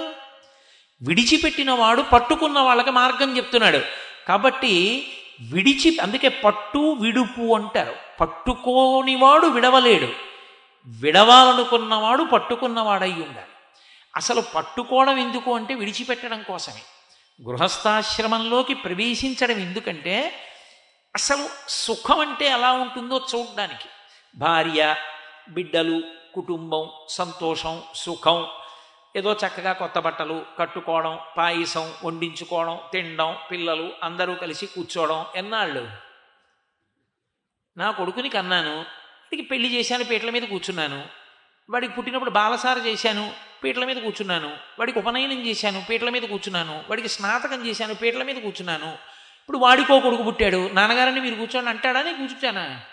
వాడు కూర్చుంటాడు. ఇంకా నువ్వెందుకు అంటే శాస్త్రం అక్కడే చెప్పేసింది. నీ చెప్పులు ఇప్పేశావు, ఆ చెప్పులు ఇంకోటి వేసేసుకున్నాడు. ఇంక ఇప్పుడు నువ్వు చెయ్యవలసిన పని ఇంకోటి ఉంది. ఒరిగిపోతోంది సంధ్య, ఈశ్వరుణ్ణి పట్టుకోవాలి. అవి ఎన్నాళ్ళు అనుభవిస్తావు? అందుకే పరమేశ్వరుడికి శంభు అని పేరు. శంభు అన్న మాటకు అర్థం ఏంటంటే సుఖములను ఇచ్చి ఇచ్చి ఇచ్చి ఇచ్చి అనుభవింపచేసి ఈ సుఖములు ఒక సుఖమా అన్న వైరాగ్య సుఖాన్ని ఇస్తాడు. ఏముందండి ఇవన్నీ నేను అనుభవించింది, ఇవన్నీ సుఖాలా అని పరమేశ్వరుడి ధ్యానం, పరమేశ్వరుడి గురించి చదువుకోవడం, ఆయన మీద పద్యం చెప్పుకోవడం, ఓ దేవాలయంలో కూర్చోవడం, ఆయన్ని దర్శనం చేయడం, హాయిగా పరమేశ్వరుడు ఇది పెట్టాడో తిన్న రుచితో సంబంధం లేకుండా 70 ఏళ్ళు వచ్చే నాకు రుచి ఏమిటమ్మా అని కోడలు పొరపాటున చేయి కడుక్కున్నటువంటి నీళ్లు తీసుకొచ్చి మామయ్య గారండి చారు అన్నా సరే తినేశారు. అయ్యో మామయ్య గారండి అదేమిటంటే అలా తినేశారు, చేయి కడుక్కున్న నీళ్లు పోశానండి, చారు వేరే ఉంది అంటే, అమ్మా ఇంకా రుచి కోసం తినే రోజులా, రుచి కోసం తినే రోజులు వెళ్ళిపోయాయమ్మా, నీ చెయ్యి కడుక్కున్న నీళ్లు కూడా చారే అన్నాడు. అది వైరాగ్యం అంటే, అది సుఖం. ఆ భావన సాధన చేత చేరుకున్నవాడు తృప్తితో ఉంటాడు. ఎక్కడ ఈశ్వరుడు ఏది ఇచ్చాడో దాని వలన తృప్తి, అంతేకాని ఇక అనుభవించడానికి యోగ్యత పోయాక తృప్తి వస్తే అది తృప్తి కాదు. శంకరాచార్యుల వారు భజగోవిందంలో అంటారు, వయసి గతే కక్కామ వికార సుష్టే నీరే కక్కాసార క్షీణే విత్తే కప్పరివారో జ్ఞాతే తత్వే కస్సంసార. వయసంతా అయిపోయింది, 80 ఏళ్ళు వచ్చాయి, నాకేం కామవికారం లేదంటే ఇంకా ఉంటే నిన్ను దగ్గరికి కూడా రానివ్వరు ఎవరు, తాతగారిని కూడా ఎవరు పిలవరు. వయసు అయిపోయింది, కామం పోయింది, ఇంక ఇప్పుడు నీకు ఇప్పుడు నేను ఎంతో మర్యాదగా ఉంటున్నానంటే అసలు నాకు కామమే పట్టవరించదు మనసులో అంటే అసలు నీ శరీరం ఒకటి అనుమతిస్తే కదా. వయసిగతే కక్కామ వికార సుష్కే నీరే కక్కాసార. ఇంతకుముందు చూపించి అదిగోనండి చెరువు అనేవారు, ఇప్పుడు నీళ్ళన్నీ ఎండిపోయాయి, అదిగోనండి చెరువు అంటే అది చెరువు ఏమిటి, మొహం అందులో నీళ్ళే ఉన్నాయని అడగారు, నీళ్ళు ఎండిపోయిన చెరువు ఏమిటి. శుష్కే నీరే కక్కాసార క్షీణే విత్తే కప్పరివారో. డబ్బులున్నాయి 4, అబ్బో ఎన్ని అనుబంధాలు, బాబాయ్ గారు, మామయ్య గారు, పెదమామయ్య గారు, చిన్నమామయ్య గారు, ఎంతమంది చేరుతారో. డబ్బంటావా, సంపాదించడం గొప్ప కాదు, ఎలాగైనా సంపాదించేసేయచ్చు, కానీ ఆ సంపాదన ధార్మికం కానప్పుడు నిన్ను నువ్వే పాడు చేసేసుకుంటున్నావు. ఆత్మద్రోహమును మించినటువంటి మహాపాపము లోకంలో ఇంకోటి లేదు. వాడు ఎవరినో చెరుపుతున్నాడు అనుకోవడం పెద్ద తప్పు. వాడు ఎవరిని చెరిపేసుకుంటున్నాడో తెలుసా, తనకి తానే చెరుపుకుంటున్నాడు. ఓ మాట అంటారు శాస్త్రంలో, ఎక్కడో 7 అంతస్తుల మేడ మీద నిలబడి బిచ్చగాళ్ళలా అడుక్కుంటూ తిరుగుతుంటే పైనుంచి చూస్తూ టీవీగా నిలబడి ఎవరినో పిలిచి ఓ యాపిల్ పండేయి అన్నవాడు, లేదా వాళ్ళని చూసి ఈసడించుకున్నవాడు, అదే కోటగోడల యొక్క క్రీడలలో నిలబడి కంఠం గుర్తుపడతారని మారుకంఠంతో భవతి భిక్షాం దేహి అంటాడు. నువ్వు సంపాదించడానికి ఎంచుకున్న మార్గము ధార్మికము కానప్పుడు దాని ఫలితం ఇక్కడే కూడా కనపడవచ్చు. అందుకే ఎంతమంది ఎంత సంపాదించారన్నది కాదు, నేను సంపాదించానంటాడు, కానీ వాడు నేను సంపాదించానన్న వస్తువు మాత్రం వాడే సంపాదించాడని ఇప్పుడు అంది. మీరు చూడండి, నేను అంటాను నేనే కట్టానండి ఇల్లు, నేనే కట్టానండి అంటాను, ఆ ఇల్లు మాత్రం అవునండి ఆయనే కట్టుకున్నాడండి అని ఇప్పుడు అందు. మా అబ్బాయికి, మా మనవడికి, మా ముని మనవడికి ఎంతమంది మున్సిపల్ ఆఫీస్కి వెళ్ళి దాన్ని ట్యాక్స్ కట్టుకోవడానికి పేరు మార్చేసుకున్నా దానికి ఏమీ అభ్యంతరం ఉండదు, ఎవరున్నా ఉంచుకుంటారు, దొంగాడు రాత్రి వచ్చినా ఉంచుకుంటారు, అందరినీ అట్టి పెట్టుకుంటారు, దానికి ఏమీ సంబంధం లేదు. అనుబంధము సంబంధము అంతా ఎవరిది, మంది. కానీ ఇంత అనుబంధం పెట్టుకున్నటువంటి నీ పేరు మీద ఆ వస్తువులు ఉండిపోయే అవకాశం ఏమైనా ఉందా? పోనీ ఇవి వారివండి అనైనా కనీసం గుర్తుంటుందా? యాజమాన్యం మారిపోతుంది, పాపం నీతో వచ్చేస్తుంది.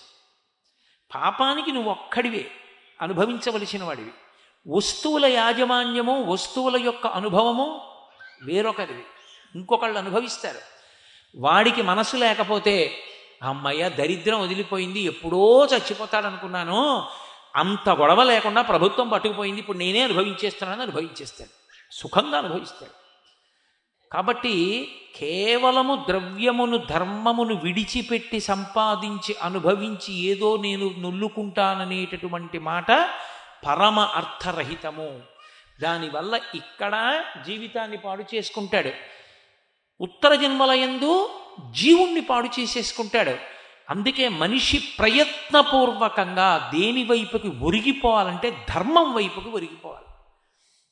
నేను ఎంత సంపాదించాను కాదు, నేను ఎంత ధార్మికంగా ఉన్నానన్నది ప్రధానం. నీ దగ్గర ఒక్క రామాయణం 7 కాండలున్నాయి, నీ కొడుక్కి ఒరే నేను నీకు ఇస్తున్న ఐశ్వర్యం ఏమిటో తెలుసా, నే బతికున్నంత కాలం ఈ రామాయణమే చెప్పుకున్నాను, నేను ఈ రామాయణాన్ని నమ్ముకున్నాను, నేను నమ్ముకున్న రామాయణాన్ని అనుసరించి నేను ఒక చిన్న స్కూల్ మాస్టర్ ఉద్యోగం చేస్తూ తెచ్చిన డబ్బుతో ఇవాళ మీరు ఇంతంత పెద్ద పెద్ద అధికారులు అయ్యారు ఆ డబ్బుతో చదివి. ఈ రామాయణాన్నే నేను మీకు ఆస్తిగా ఇస్తున్నాను, ఈ 7 కాండలు అని తండ్రి ఆ రామాయణాన్ని ఇస్తే, తండ్రి మార్గంలో నడిచిన బిడ్డలు కళ్ళకద్దుకొని తల మీద పెట్టుకుని ఆ శ్రీరామాయణ 7 కాండలు ఇంట్లో పెట్టుకుని ఆ పిల్లలు కూడా అలా బ్రతకడం అలవాటైందనుకోండి, ధర్మానికి ముడిపడిపోయిందనుకోండి ఆ ఇల్లు, ఆ ధర్మమే వాళ్ళని కాపాడుతుంది. అతను టీవీగా తలెత్తుకుని ధైర్యంగా నిలబడగలిగినది పరమేశ్వరుడి ముందు కూడా ఒక్కడే ధార్మికుడు. ధనవంతుడు ఈశ్వరుడి ముందు తల ఎత్తుకు నిలబడలేడు, తల దించుకుని చేతులు కట్టుకు నిలబడతాడు. ఎందుకో తెలుసా? ఆర్జనా మార్గము ధార్మికము కానప్పుడు. ఇదేం శాశ్వతం ఏమిటి? ఎప్పుడోప్పుడు పడిపోతుంది. పడిపోగానే జీవుడు ఉత్క్రమణం అయిన తర్వాత ఈశ్వరుడు అడుగుతాడు, సర్వోత్కృష్టమైనటువంటి స్థితిని ఇచ్చాను, మనుష్య ప్రాణిగా పుట్టించాను, ఏం చేశావు ఆ శరీరంతో? ఆయన దగ్గర ఎక్కడ అబద్ధం చెప్తావు? ఎన్నెన్ని సంపాదించావు, ఎంతమంది నోళ్లు కొట్టావు, ఎన్ని పాపాలకి ఒడికట్టావు, ఇదిగో ఈ ఫలితం అనుభవిస్తా, ఫలానాది అనుభవించడానికి ఇదిగో ఇన్ని జన్మలలోకి వెళ్ళు పంపిస్తాడు. ఇక్కడ ఆ పాపములు చేసి నువ్వు తీసుకొచ్చినటువంటివి ఏమున్నాయో అవన్నీ ఇతరులు అనుభవిస్తారు. అదే ధర్మం చేసిన వాడు ఉన్నాడు. ధర్మం అంటే ఒకటే గుర్తుపెట్టుకోండి మీరు, శాస్త్రం ఎలా బ్రతకమని చెప్పిందో అలా బ్రతికాడు. నాకు ఒక కుటుంబం తెలుసు, ఆయన కేవలం, నేను ఒకసారి పుష్కరాలకు వెళ్ళి నేను తెల్లబోయాను. విజయవాడలో కృష్ణానది పుష్కరాలు జరుగుతున్నాయి. పుష్కరాలు జరుగుతుంటే మా అమ్మగారు నన్ను స్నానానికి తీసుకెళ్ళరా అంటే మా అమ్మగారిని స్నానానికి తీసుకెళ్ళా. నేను స్నానం చేసి వచ్చి సంధ్యావందనం చేసుకుంటున్నాను. సంధ్యావందనం చేసుకుంటుంటే పక్కన ఒక 5 కొడుకులు, 5 కోడళ్ళు, ఓ పెద్ద ఆయన భార్య మాట్లాడుకుంటున్నారు. అది నేను జపం అంతా అయిపోయిన తర్వాత కూడా కూర్చుని వింటున్నాను. ఏమిట్రా ఇలా మాట్లాడుకునే వాళ్ళు ఎక్కడున్నారా? రామాయణంలో రాముడు భరతుడు నాకు రాజ్యం వద్దంటే నాకు రాజ్యం వద్దని వాదించుకున్నట్టుందని.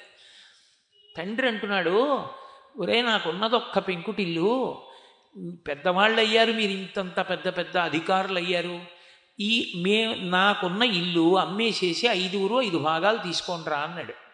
కొడుకులు అన్నారు, నాన్నగారండి చిన్న పెంకుటింట్లో మీరు స్కూల్ మాస్టర్ చేస్తూ మమ్మల్ని భోజనానికి కూర్చోపెట్టుకుని రోజు ధర్మం ధర్మం ధర్మం ధర్మం, హరిశ్చంద్రుడి కథ, రామచంద్రమూర్తి కథ, శిబి చక్రవర్తి కథ మాకు నేర్పారు.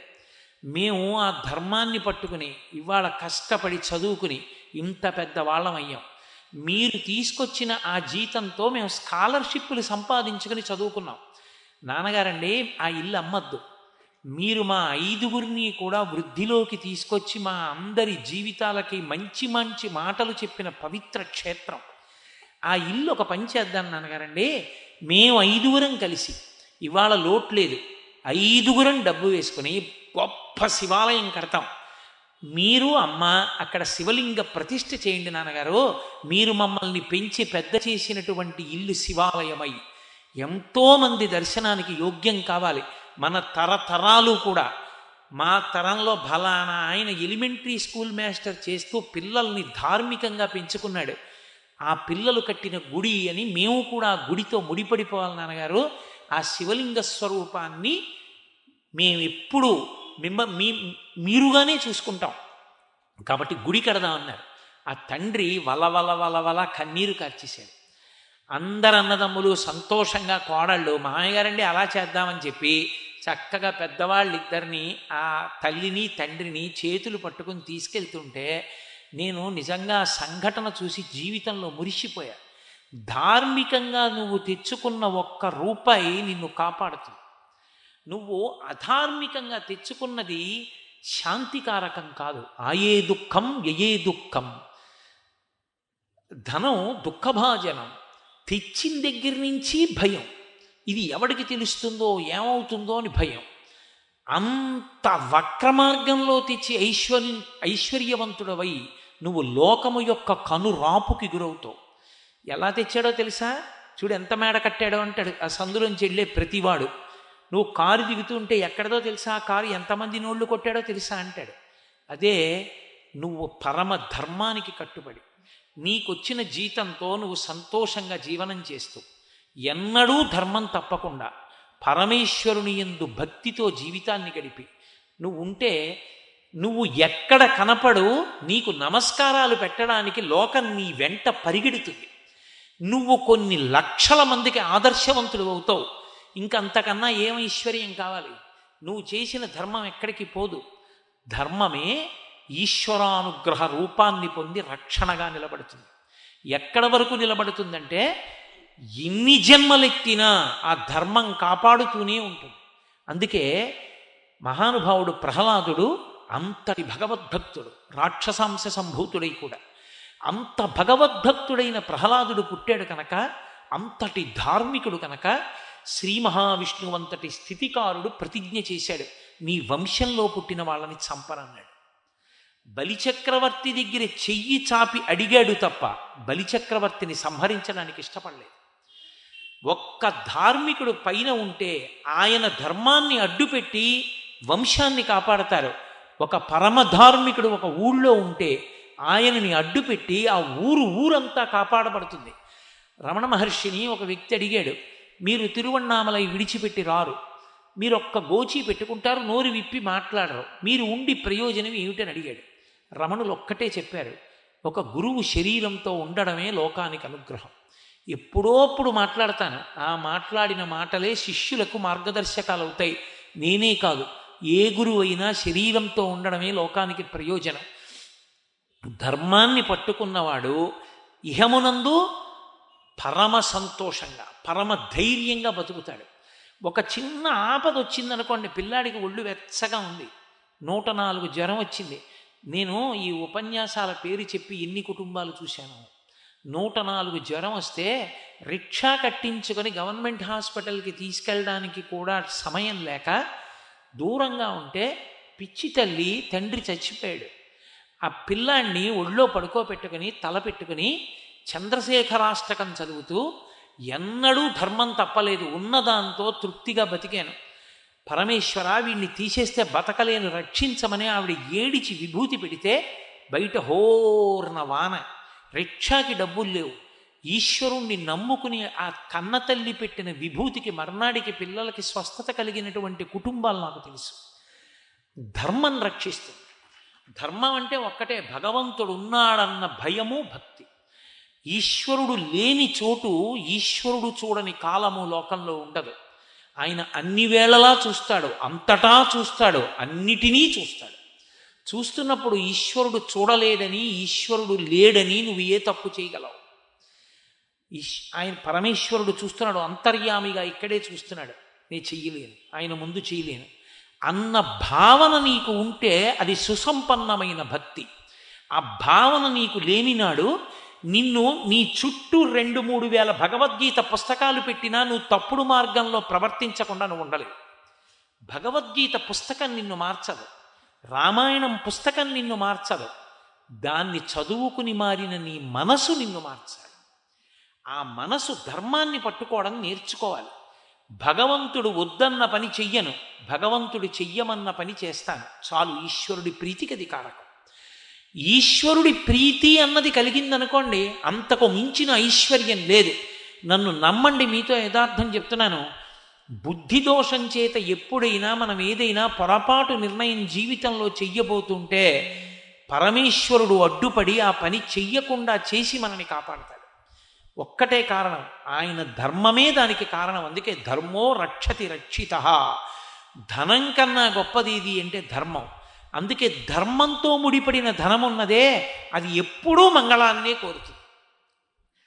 మంచి ఒండ్రు మట్టిలోకి తీసుకెళ్ళి వేసినటువంటి విత్తనాలు ఎలా పెద్ద పెద్ద వృక్షాలై అనేకమైనటువంటి కాయలు పళ్ళు ఇస్తాయో, అలాగే ధార్మికంగా బ్రతికి తెచ్చుకున్నటువంటి ఎంత తక్కువ ద్రవ్యమైనా సరే అది మీకు విశేషమైనటువంటి సుఖమునకు కారణమవుతుంది తప్ప ధర్మాన్ని విడిచిపెట్టి తీసుకొచ్చింది ఏదైనా సరే అది అగ్నిహోత్రమే. అది చిన్నదవనివ్వండి, పెద్దదవనివ్వండి. అగ్నిహోత్రం అన్నది పుట్టిన తరువాత ఎప్పుడు కాల్చేస్తుందో ఎవరికీ తెలియదు. నీ ఇంట నువ్వు అగ్నిహోత్రాన్ని పెట్టుకోవడం ఎలాంటిదో ధర్మాన్ని విడిచిపెట్టి ధనాన్ని తీసుకొచ్చి ఇంట్లో పెట్టుకోవడం కూడా అంతే ప్రమాదకరము. నాకు పేరు చెప్పడం ఇష్టం లేదు, కానీ అక్రమ మార్గంలో అసలు డబ్బు డబ్బు డబ్బు డబ్బు అంటూ బతికి అంత డబ్బు సంపాదించి పెద్ద మేడ కట్టి పదవీ విరమణ చేసి ఏమిటో ఇన్ని శాస్త్రాలు చెప్తారు నేను ఎంత సుఖపడుతున్నానన్న వ్యక్తి 60 ఏళ్ళు దాటి రిటైర్ అయ్యి ఇంటికి వచ్చినటువంటి 3 నెలలలో ఉన్న ఒకే ఒక్క కొడుకు కోడలు ప్రమాదంలో శరీరం విడిచిపెట్టేస్తే ఆ తర్వాత ఉన్న ఒక్క కూతురు అల్లుళ్ళో ఆ అల్లుడికి అకస్మాత్తుగా తల మీద పడకూడనంత పెద్ద వస్తువు పడి పిచ్చెక్కిపోతే పిచ్చెక్కిపోయిన అల్లుడిని తీసుకెళ్ళి గదిలో పెట్టేస్తే ఆ అల్లుడికి అన్నం పెట్టడానికి కూడా భయపడిపోయి కూతురు బెంగ పెట్టేసుకుంటే ఆ అల్లుడిని ఇంట్లో పెట్టుకుని కూతురుని ఇంట్లో పెట్టుకుని 60 ఏళ్ళు దాటిన తర్వాత ఎవరికి ఇవ్వాలి డబ్బు? ఎవరు సుఖపడతారు దీనివల్ల? కూతురు ఏం చేస్తుంది డబ్బుతో?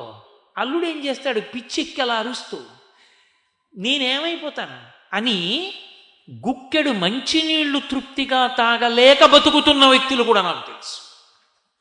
సంపాదించిన నాళ్ళు ఇదే నన్ను రక్షిస్తుందనుకున్నాడు. దాని ఫలితం ఏమిటో అది ఇవ్వడం మొదలుపెట్టిన నాడు తన దగ్గరే పనిచేసి పరమ ధార్మికంగా బతికి సంతోషంగా మనవలతో మునిమనవలతో వెంకటాచల క్షేత్రానికి వెళ్ళి వెంకటేశ్వర స్వామి దర్శనం చేసుకోవడానికి వెడుతున్న వ్యక్తిని చూసి ఇలా నేను బతికి ఉంటే నాకు ఇలాంటి రోజు వచ్చేది కాదని ఏడిచిన వాళ్ళు నాకు తెలుసు. ధర్మమే రక్షణ చేస్తుంది తప్ప కేవలము ధనము రక్షణ చేస్తుంది అనుకోవడం అదొక పిచ్చి అంతే. అది ఎంతకాలం ఉంటుంది ఆ పిచ్చి అంటే అది దాని యొక్క ఫలితాన్ని ఇవ్వడం మొదలుపెట్టేంత వరకు నా అంతవాడు నేను అంటాడు. అది దాని ఫలితాన్ని ఇవ్వడం మొదలుపెట్టిందా అప్పుడు తెలుస్తుంది తను ఎంత తక్కువ వాడో. రావణాసురుడిని మించిన ఐశ్వర్యవంతుడు ఈ ప్రపంచంలో ఇంకొకడు లేడు. ఎవడికైనా ఇంట్లో బంగారం కప్పు ఉంటుంది, బంగారం పళ్ళెం ఉంటుంది, పోని ఏకంగా కాంచన లంకకి అధిపతి.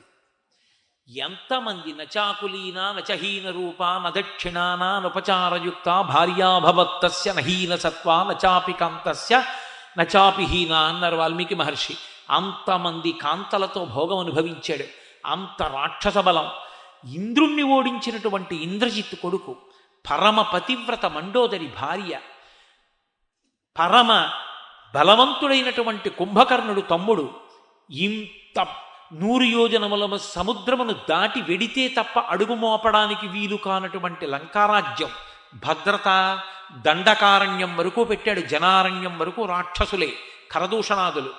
ఇన్నింటి మధ్య నన్నెవరేం చేస్తారని అధార్మికంగా బతికాడు. తనకు అక్కరలేనిది పుష్పక విమానాన్ని అన్నగారిని కొట్టి తీసుకొచ్చాడు కుబేరుడి దగ్గర. ఇంత భోగం అనుభవిస్తున్న నాళ్ళు గుండెల మీద చెయ్యేసుకుని నన్నెవరేం చేయగలరని అడిగాడు.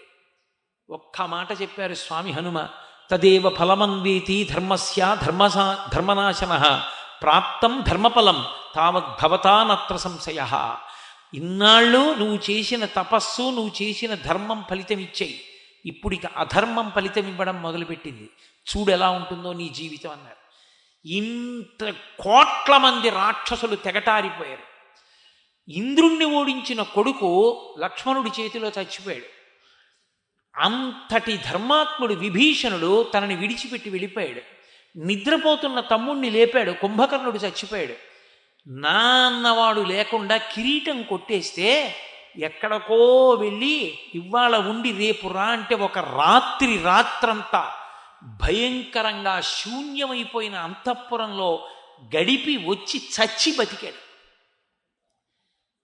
అది అధర్మం ఫలితం ఇవ్వడం మొదలుపెట్టేసిన తర్వాత ఆఖరికి ఈ రావణుడు ఎప్పుడు చచ్చిపోతాడని దేవతలు, ఋషులు కూడా ఆకాశంలో నిలబడి రామా చంపేయి చంపేయి చంపేయి అంటుంటే ఇంతమంది నన్ను చంపేయమంటున్నారు. ఎందుకంటే ఒక్కటే కారణం, ధర్మాన్ని విడిచిపెట్టి భోగాన్ని అనుభవించాడు. అంతకన్నా నీచమైన చావు ఎక్కడుంటుంది? వాడు చచ్చిపోవాలని ఇంతమంది అంటుంటే వాడిని బతకనివ్వండి అన్నవాడొక్కడు లేడు. ఆ బతుకొక బతుక అది. అరే ఆయన బతికుండాలని నీకు ఒంట్లో బాగుండకపోతే అయ్యయ్యో మహానుభావుడు ఆయనకి ఆపద ఏమిటండి అని నీ పేరు మీద రుద్రాభిషేకం చేయించేవాడు ఉండాలి. అరే ఆయనకు అనారోగ్యమా అండి, ఆయన కష్టంలో ఉన్నారా అండి అని నీ గురించి నమస్కారం పెట్టేవాడు ఉండాలి. కాకుండా అటువంటి దుర్మార్గుడు చచ్చిపోవలసిందే అని లోకమంతా అన్నా నువ్వు పట్టెడన్నం తిని బతికితే మాత్రం ఏం బతుకు ఆ బతుకు? ఆ బతుకు ఒక బతుక? ధర్మాన్ని విడిచిపెట్టి ధనమునందే అపేక్ష పెట్టుకుని తృష్ణకి వశుడై గిరగిర తిరిగినటువంటి వాడి జీవితం అంతం కూడా అంత భయంకరంగా ఉంటుంది. ఇక్కడ ఉత్తర జన్మలైంది. ఎందుకంత కష్టాన్ని తెచ్చుకుంటావు? తృప్తి అన్నది నీలో ఉన్నదే తప్ప తృప్తి అన్నది బయట నుంచి వచ్చింది కాదు. నువ్వు డబ్బు జోలికి వెళ్ళవద్దు అని శాస్త్రం అంటే తప్పు. నీ శక్తికి తగినట్టు నువ్వు సంపాదించుకో. శంకర భగవత్పాదులు భజగోవిందంలో ఒకటే అంటారు, యావత్విత్తోపర్జనసక్త స్థావం నిజ పరివారో రక్త పశ్చాజ్జీవతి జర్జర దేహే వార్తాకోపిన పృచ్ఛతి గేహే. ఇంకా అంతకన్నా లోకంలో భయంకరమైనటువంటి విషయం ఏముంటుంది? అంతకన్నా భయంకరమైన విషయం ఇంకోటి ఉండదు. యావత్విత్తోపర్జనసక్త, బాబు పక్కకెళ్ళి, యావత్విత్తోపర్జనసక్త స్థావన్ నిజ పరివారో రక్త. ఎంతకాలము డబ్బు సంపాదించడం మీద అనురక్తిని పొంది ఉంటాడో అంతకాలమే నిజ పరివారో రక్త. ఆ చుట్టూ ఉన్నటువంటి సంతానానికి కూడా అపేక్ష. విపరీతమైన సంపాదనకు అలవాటు పడ్డాడనుకోండి, అది తేనెటీగ బ్రతుకులో ఉంటుంది. ఎంతకాలం తెస్తూ ఉంటాడో అంతకాలం బాగుంది బాగుంది అంటారు. కానీ శరీరానికి, మనస్సుకి, మేధకి పరిమితి ఉంది. ఎక్కడో అక్కడ అధర్మం ఫలితం ఇచ్చింది, ఆపేశాడు, ఆగిపోయింది. కనీసం పశ్చాజ్జీవతి జర్జర దేహే, వృద్ధుడైపోయాక బాగున్నారా అని అడిగేవాడు కూడా ఉండడు, అలా పడిపోయి ఉంటాడు. డబ్బు సంపాదిస్తున్నంతసేపే అదే ధర్మాన్ని పట్టుకున్నవాడు అనుకోండి, ఆయన పరమవృద్ధుడైపోయాడు. బ్రతికున్నంతకాలం ధర్మం ధర్మం ధర్మం కొట్టుకున్నాడు, ధర్మమే మాట్లాడాడు, ధార్మికంగానే బతికాడు. ఆయన మంచంలోంచి లేవలేడు. నేను రాలేనమ్మా పెళ్ళికి, నేను ఎక్కడొస్తానో అడుగు తడబడిపోతుంది అంటాడు. కొత్త పెళ్లి కొడుకుని, కొత్త పెళ్లి కూతుర్ని మొట్టమొదట ఆయన దగ్గరికి తీసుకెళ్ళండి రా అని తీసుకొచ్చి 4 అక్షతలు వాళ్ళతో వేయించుకోండిరా దంపతులతో అంటారు. ఏది బ్రతుకు? నేను రాలేనురా పెళ్ళికి అన్నా నీ దగ్గరికి వచ్చి అక్షతలు వేయించుకోవాలి. నేను రాలేనన్నా శుభలేఖ మీద నీ పేరు వేసి నీ ఆశీస్సులు వేసుకోవాలి. దానికి కారణం నువ్వు పట్టుకున్న ధర్మం. అంత ధార్మికంగా బ్రతికిన వ్యక్తి ఎక్కడుంటాడో ఆ ఇల్లు గుడి. అంతమంది వస్తారు ఆయన కోసం. ఆయన్ని చూస్తే చాలు, ఆయన ఒక్క మాట మాట్లాడితే చాలు, ఎంత ఓదార్పు. ఆయన నోటితో శుభం భూయాత్ అంటే చాలు, శుభం జరుగుతుంది. ఆయన దర్శనం చాలు, ఎంత శాంతినిస్తుందో. ఎందుకని? ఆయన శాంతితో ఉన్నాడు, 10 మందికి శాంతినిస్తాడు. ఆయన శాంతికి కారణం ఒక్కటే, ఆయన ధర్మమే. ఆ ధర్మమా నిన్ను రక్షించేది? అధర్మమా నిన్ను రక్షించేది? ఎంతో సంపాదించాడు, వృద్ధుడైపోయాడు, మంచం మీద పడున్నాడు. ఇప్పుడు ఆ ద్రవ్యమంతా కొడుకు చూస్తున్నాడు. వాణ్ణి రమ్మంటారు. వెనక అయ్యో తండ్రి ఆ వెనకే గదిలో పడుకున్నాడు దగ్గుతూ అని తండ్రి పేరు మీద శుభలేఖ ఇవ్వాలనేటటువంటి కనీస ధర్మం కూడా పాటించరు. కొడుకు పేరు మీద ఇస్తారు. ఎందుకని? ఇప్పుడు డబ్బు వాడి దగ్గర ఉంది. వాడికి ఇచ్చి, నాన్నగారు లోపల ఉన్నారు, మీ అప్పుడప్పుడు మిమ్మల్ని తలుచుకుంటూ ఉంటారు, చూస్తారా ఓసారి అన్నారు అనుకోండి, పోలేండి పాపం పడుకోనివ్వండి, పెద్ద ఆయన ఇప్పుడు వెళ్తే ఓ మాట్లాడతారు, మళ్ళీ ఆయాసం వస్తుంది, ఎందుకు లేండి అంటాడు. ఎందుకని? ఇది గౌరవం. ఇది నేను ఎంతోమందిని చూసా. ఎవరి వరకు ఎందుకండి? ఇక్కడ ఈ విశాఖపట్నంలోనే శ్రీభాష్యం అప్పలాచార్య స్వామి వారు నడుం విరిగిపోయి ఓ కుర్చీలో మాత్రమే కూర్చునుంటే, ఒక దేవాలయానికి వెళ్ళి దేవుణ్ణి ఎలా చూస్తారో అలా ఆయన దగ్గరికి వెళ్ళేవారు. తృప్తి అన్న మాటకి ఒకనాడు ఆయన శ్రీరామాయణాన్ని ఇలా పెట్టుకుని ప్రవచనానికి వెడితే వేలకి వేల మంది వినేవారు. ఆయన అలా వెళ్ళిపోతుంటే మహానుభావుడు రాని ఇళ్లల్లోంచి ఆడవాళ్ళు పిల్లలు వచ్చి నమస్కారం చేసేవారు. అటువంటి మహాపురుషుడు నడుం విరిగిపోయి కుర్చీలో కూర్చుంటే నేను ఒకసారి వారిని పలకరించడానికి వెళ్ళాను. అయ్యా, మీరు వాడవాడలా రామాయణం చెప్పారు, ఇలా మిమ్మల్ని చూస్తే బాధేస్తోందన్నారు. అది తృప్తి అంటే. ఆయన అన్నారు, ఒరే నాయనా కోటేశ్వరరావు, రామాయణం తిరిగి చెప్పగలిగినంత కాలం చెప్పావుగా, ప్రతి చోటికి వెళ్ళి చెప్పావుగా, ఇక చెప్పకలా కూర్చో. వినాలనుకున్న వాళ్ళు నీ దగ్గరికి వస్తారు, కూర్చుని చెప్పు అన్నాడయా రామచంద్రమూర్తి. ఇప్పుడు మాత్రం ఏం లోటంటావు? ఎంతమంది వస్తున్నారో చెప్పట్లా రామాయణం అన్నారు. ఎన్ని ఊళ్ళ నుంచో వస్తూనే ఉండేవారు, ఆ రామచంద్రమూర్తిని తలుచుకునేవారు. చిట్ట చివర హాస్పిటల్కి తీసుకెళ్ళిపోతూ ఉంటే కూడా, గుండె నొప్పి వస్తూ కూడా మహానుభావుడు వచ్చిన వాళ్ళని ఎక్కడి నుంచి వచ్చారు, బాగున్నారా, ఆరోగ్యం బాగులేదు, హాస్పిటల్కి వెళ్తున్నాను ఏమనుకోకండి, ఎక్కువ మాట్లాడలేనని వెళ్ళారంటే పూర్వభాషీచ రాఘవ, ముందు మాట్లాడే రామచంద్రమూర్తి లక్షణం ఆయన ఎందు ఉపాసనగా వచ్చింది. ఆయన వెళ్ళిపోతే, ఆయన శరీరం విడిచిపెట్టేస్తే చక్రవర్తులకు పట్టదు, గంధపు చెక్కలలో కాల్చినంత ఇది చేశారు. ఆయన వెళ్ళిపోయిన రోజున ఆంధ్రదేశంలో కొన్ని వందల కుటుంబాలు అన్నం వండుకోలేదు. అటువంటి మహాపురుషులు ఎందరో, మల్లంపల్లి శరభేశ్వర శర్మ గారి శరీరాన్ని విడిచిపెడితే కొన్ని వందల కుటుంబాలు అన్నం తినలేదు. అంతటి మహాపండితుడు, అంతటి భక్తి తత్పరుడు మహానుభావుడు వెళ్ళిపోయాడని. నీ శరీరం వెళ్ళిపోయిన రోజున, అరే మహానుభావుడు ఆయన వెళ్ళిపోయాడరా, మాకు చెప్పేవాడెవడరా, ఏమి ధార్మికుడు రా, ఏమి బతుకు బతికాడరా అని అన్నం, వాళ్ళ అన్నం వండకే ఏం తింటాం అని అండం కాదు. అన్నం వండాలని భార్య మర్చిపోయి చాలా దిగులుగా ఆ రోజున అందరూ ఉపవాసం ఉండేటట్టుగా కనీసం 100 కుటుంబాలు నిన్ను తలుచుకుని అన్నం తినలేని స్థితిలో ఉండగలగాలంటే ధర్మము వినా వేరొకటి లేదు.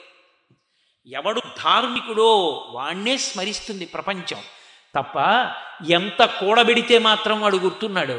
కారే రాజులు రాజ్యముల్ గెలువరే, గర్వోన్నతిం పొందరే వారేరి, సిరి మూట కట్టుకొని పోవంజాలిరే, భూమిపై పేరైనం కలదే, శిబి ప్రముఖులను ప్రీతిని యశక్కాములై ఈరే కోర్కెలు వరలం తలపరే ఈ కలమున్ భార్గవ అంటారు పోతన గారు.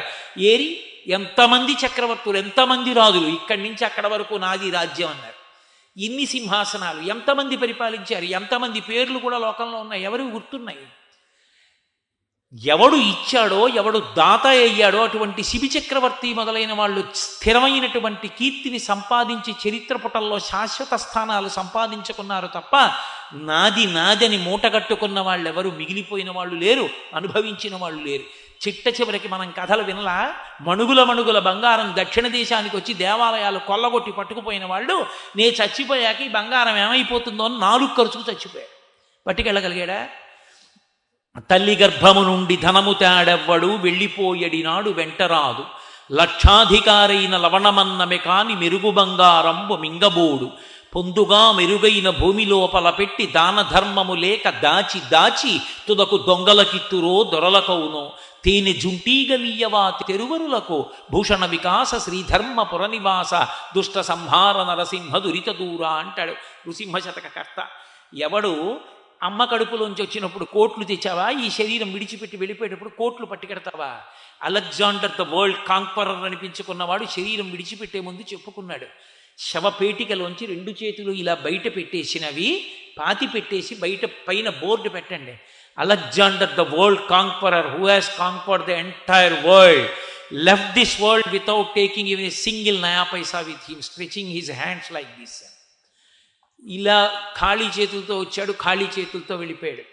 నువ్వు పట్టుకెళ్ళేది ఏదైనా ఉంటే నీళ్లతో తడిపిన, బట్టతో తుడిచిన, ఎప్పుడూ చెరిగిపోని గీతలు గీసిన శిల్పి ఉన్నాడే పరమేశ్వరుడు, ఆయన్ని జ్ఞాపకం పెట్టుకుని ఆయన చెప్పినట్టు బతికి ధర్మాన్ని పట్టుకున్నవాడున్నాడే, వాడు శాశ్వత కీర్తికనిస్తాడు. వాడు ఆ వంశంలో పుట్టిన కారణం చేత ఆ వంశం అంతా తరిస్తుంది. ఒక రఘుమహారాజు గారు పుట్టాడు, ఇక్ష్వాకు వంశం రఘువంశమైంది. ఒక్క రామచంద్రమూర్తి పుట్టారు, యుగాలు మారిపోయినా రామచంద్రమూర్తి నామని చెప్పుకుంటూనే ఉన్నాం. ఒక ధర్మరాజు గారు మహానుభావుడు, ఆయన పేరు చెప్తే చాలు పరవశించిపోతాం. ఎక్కడ ధర్మమో అక్కడ విజయము, ఎక్కడ ధర్మమో అక్కడ రక్షణ, ఎక్కడ ధర్మమునందు అనురక్తి లేదో, ఎక్కడ ధర్మము విడిచిపెట్టబడి కేవలము ధనమునకు మాత్రమే విశేష ప్రాధాన్యత ఇవ్వబడుతుందో అక్కడ కేవలము పతనము తప్ప ఉన్నతి అన్న మాట అన్వయము కాదు. పైగా అటువంటి ద్రవ్యాన్ని తెచ్చి ఇంట్లో పెట్టడం విశేషమైనటువంటి అగ్నిహోత్రాన్ని తెచ్చి పెట్టుకోవడమే. దానివల్ల తనని నమ్ముకున్న వాళ్ళు అందరూ పాడైపోతారు. మహానుభావుడు చిట్ట చివరికి ఆ రావణాసురుడు ఏమైపోయాడు, ఏది మిగిల్చుకున్నాడు? ఎవరు మిగిలేరు అనుభవించడానికి. కాబట్టి ఆ స్థితిని తెచ్చుకోకూడదు అంటే ప్రయత్నపూర్వకంగా ధర్మం వైపుకి ఒరగడం నేర్చుకోవాలి. అందుకే మనుష్యునకు బుద్ధినిచ్చాడు పరమేశ్వరుడు. అందుకే మనం లోకంలో ఏ కార్యం చేసినా ఓం శాంతి శాంతి శాంతి అన్న మాటతో పూర్తి చేస్తాం. నువ్వు శాంతంగా ఉండాలి, 10 మంది నీ వలన శాంతిగా ఉండాలి. నువ్వు శాంతంగా ఉండకుండా 10 మందిని శాంతిగా ఉంచకుండా ఎప్పుడూ అందరూ భయపడేటట్టు బతకడం, భయపడేటట్టు చచ్చిపోవడం, నీ చరిత్ర చదువుకున్నా కూడా భయపడ్డాం, అలా మనిషి బ్రతకూడదు. మనిషి పరమ శాంతియుతంగా జీవించగలగాలి. తృప్తిని తనంత తాను అలవరుచుకోవాలి. నేను నిన్ననే అంటున్నాను మా మోహన్ రావు గారితో కాకినాడ వెళ్ళేటప్పుడు, తృప్తిని నటించడంతో ప్రారంభం అవ్వాలి. తృప్తి నీ జీవన విధానం అయిపోవాలి. తృప్తి తనంత తాను ఎవ్వడికీ మొట్టమొదట్లో ఉండదు. ఇప్పుడు నేను ఇక్కడికి వచ్చాను ఉపన్యాసానికి, పరిపూర్ణమైన తృప్తితో వెళ్ళిపోతానని మీరు అనుకోకండి. నాకు అసంతృప్తి కల్పించినటువంటిది ఏదో 1, 2 ఉండొచ్చు. నేను అసంతృప్తి పొందాలి అనుకుంటే అబ్బా సూదులతో పొడిచినట్టు పొడిచేసే దోమలు అని అసంతృప్తి పడిపోవచ్చు. కానీ మొదట తృప్తిగా ఉన్నట్లు నటించడం నేర్చుకో. నటించడం అంటే కోట్లకి కోట్లు సంపాదించాడు నిజ జీవితంలో, బిచ్చగాడి పాత్ర వేస్తున్నాడు, బిచ్చగాడిలాగే ఉంటాడు. 3 రోజుల నుంచి అన్నం లేని వాడి ముఖం ఎలా ఉంటుందో అలాగే ఉంటాడు, ఇంతంత బవిరిగడ్డాలతో. అలా నీవు అసంతృప్తిగా ఉన్నా తృప్తిగా ఉన్నట్లు నటించడంతో మొదలుపెట్టు జీవితం. ఆ నటనతో మొదలుపెట్టి తృప్తిగా ఉన్నట్టు నటించడం తప్ప అసంతృప్తిగా ఉన్నట్టు నటించను నా జీవితంలో. ఎప్పుడూ తృప్తిగా ఉన్నట్టే నటించడం. కాబట్టి కడుపులో ఇంకోటి ఉన్నా పైకి తృప్తిగానే కనపడవు. క్రమంగా నీకు తృప్తిగా ఉండడం అలవాటైపోతుంది. నువ్వు తృప్తిగా ఉన్నట్టే ఉంటావు కాబట్టి అశాంతి ఉండదు. నువ్వు ఎవ్వరి మీద గొడవకెళ్ళవు, ఎక్కడా అల్లరి ఉండదు. తృప్తిని నటించడం మొదలు పెట్టాలి తప్ప మొట్టమొదటే తృప్తిగా ఉండిపోవడం సాధ్యం కాని వాళ్ళకి కనీసం తృప్తి నటించడం మొదలు పెడితే తృప్తిగా ఉండడం అలవాటైపోతుంది. మీరు చూడండి, వేదం నేర్పే వాళ్ళు ఉంటారు, మహానుభావులు వేద పండితులు. వాళ్ళు స్వరంతో నేర్పుతారు. ఉదాత్త, అనుదాత్త, స్వరిత అని స్వరం. దాన్ని చేత్తో ఇలా చెప్పడం అలవాటైపోతుంది వాళ్ళకి. వాళ్ళు తర్వాత ఎవరితోన్నా మాట్లాడుతున్నా ఇలా ఇలా అంటూ ఉంటారు. అది స్వరం చెప్పడం అలవాటైపోయింది వాళ్ళకి. మీరు సంగీత విద్వాంసులు చూడండి, వాళ్ళకి ఎప్పుడు శృతి అలవాటు అవుతుంది. వాళ్ళు మంత్రపుష్పం చదివినా సరే శృతిలో అలాగే చదువుతారు అందంగా. అలా తృప్తిని నటించడం మొదలుపెట్టారనుకోండి, తృప్తిగా ఉండడం అలవాటైపోతుంది. మనసు వశపడిపోతుంది, తృప్తిగా ఉండడం అలవాటు. అందుకే కనీసం తృప్తి తనంత తాను రాకపోతే తృప్తిగా ఉన్నట్లు నటించడం అన్నా ప్రారంభించాలి జీవితంలో. అది కూడా చేత కాలేదనుకోండి, క్రమంగా వశపడిపోయేది దేనికి అంటే తృష్ణకే. తృష్ణకి చిక్కినవాడు ఎంత దారుణమైన స్థితిని పొందుతాడో రామకృష్ణ పరమహంస చెప్తారు. ఒక పావు కప్పని పట్టుకుంది, కప్ప సగం పావు నోట్లోకి వెళ్ళిపోయింది, ముందు భాగం సగమే బయటికి ఉంది, ఇంకా చచ్చిపోలేదు, కొద్దిగా ఓపిక ఉంది. దాని ముందు నుంచి ఈగ ఎగురుతోంది. కప్ప నాలుక చాపి ఆ ఈగని పట్టుకునే ప్రయత్నం చేస్తోంది. ఎందుకు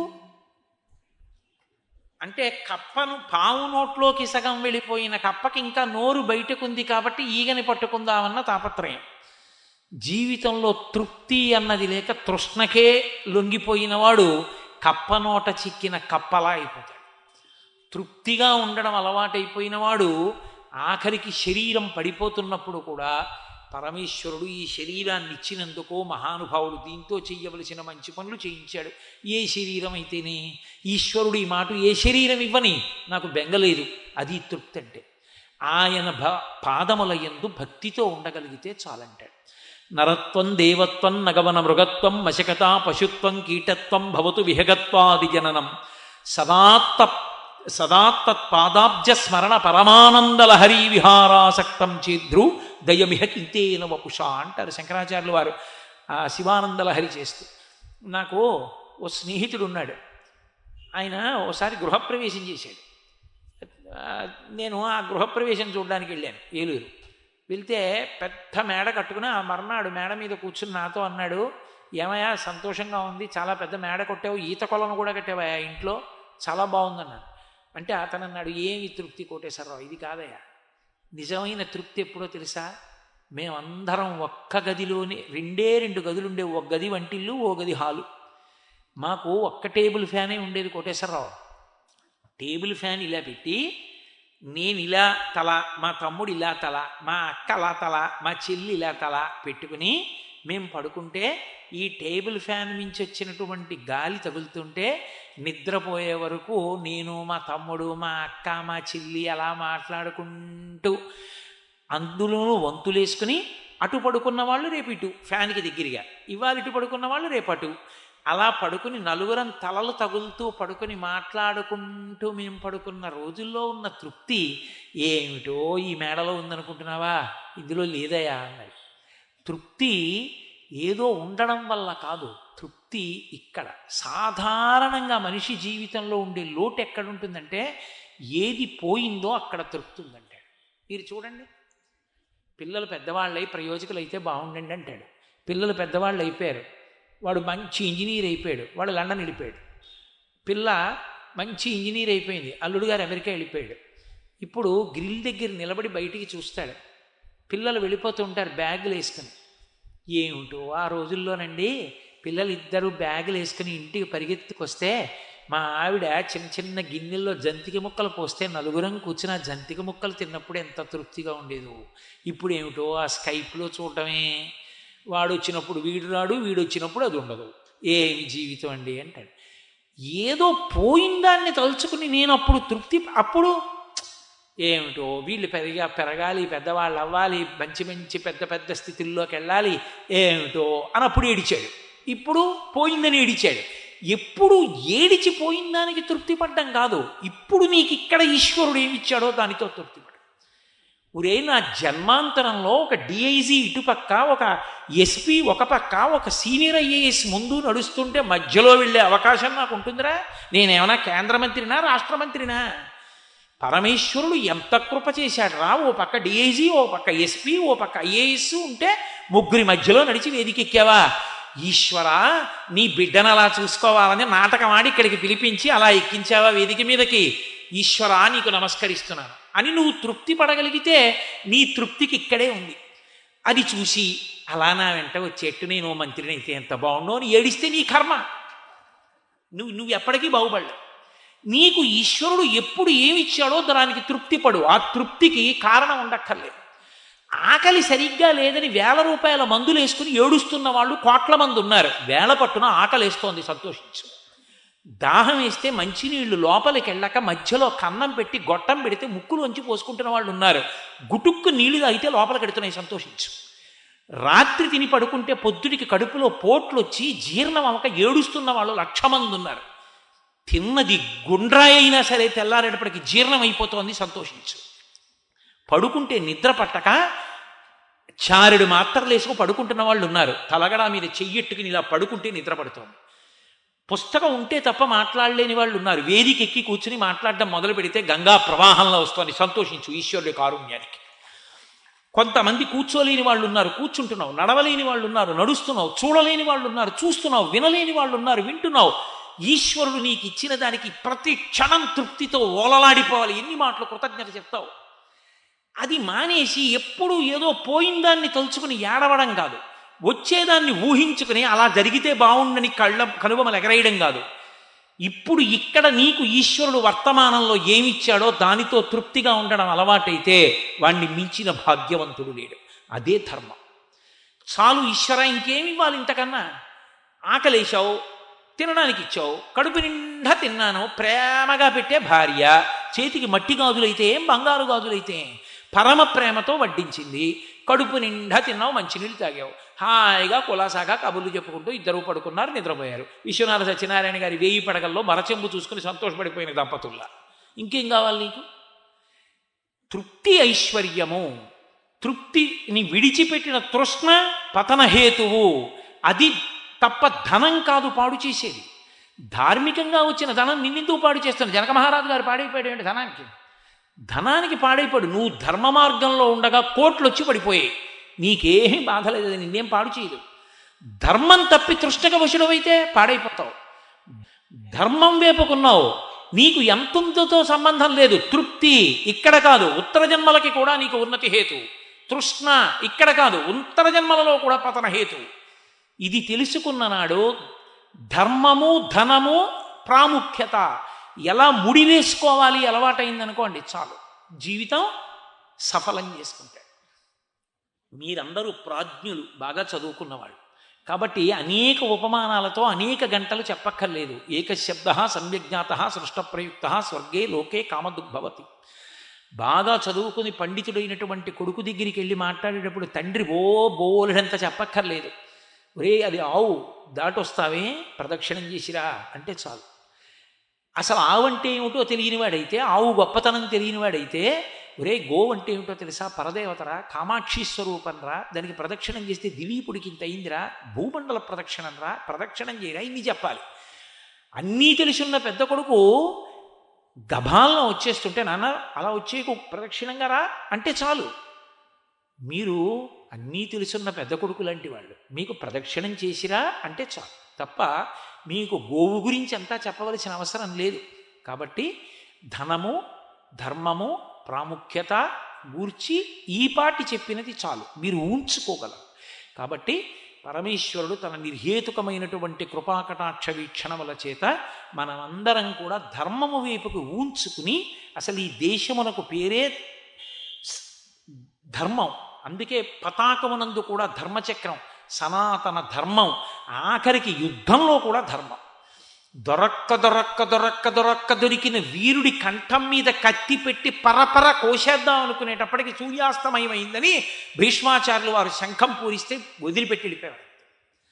నాకు శంఖం వినపడలేదని కంఠం కోయలేదు, సూర్యాస్తమయమైంది, భీష్ముడు శంఖం పూరించాడు, వదిలేశాడంతే, శత్రువు దొరికిన.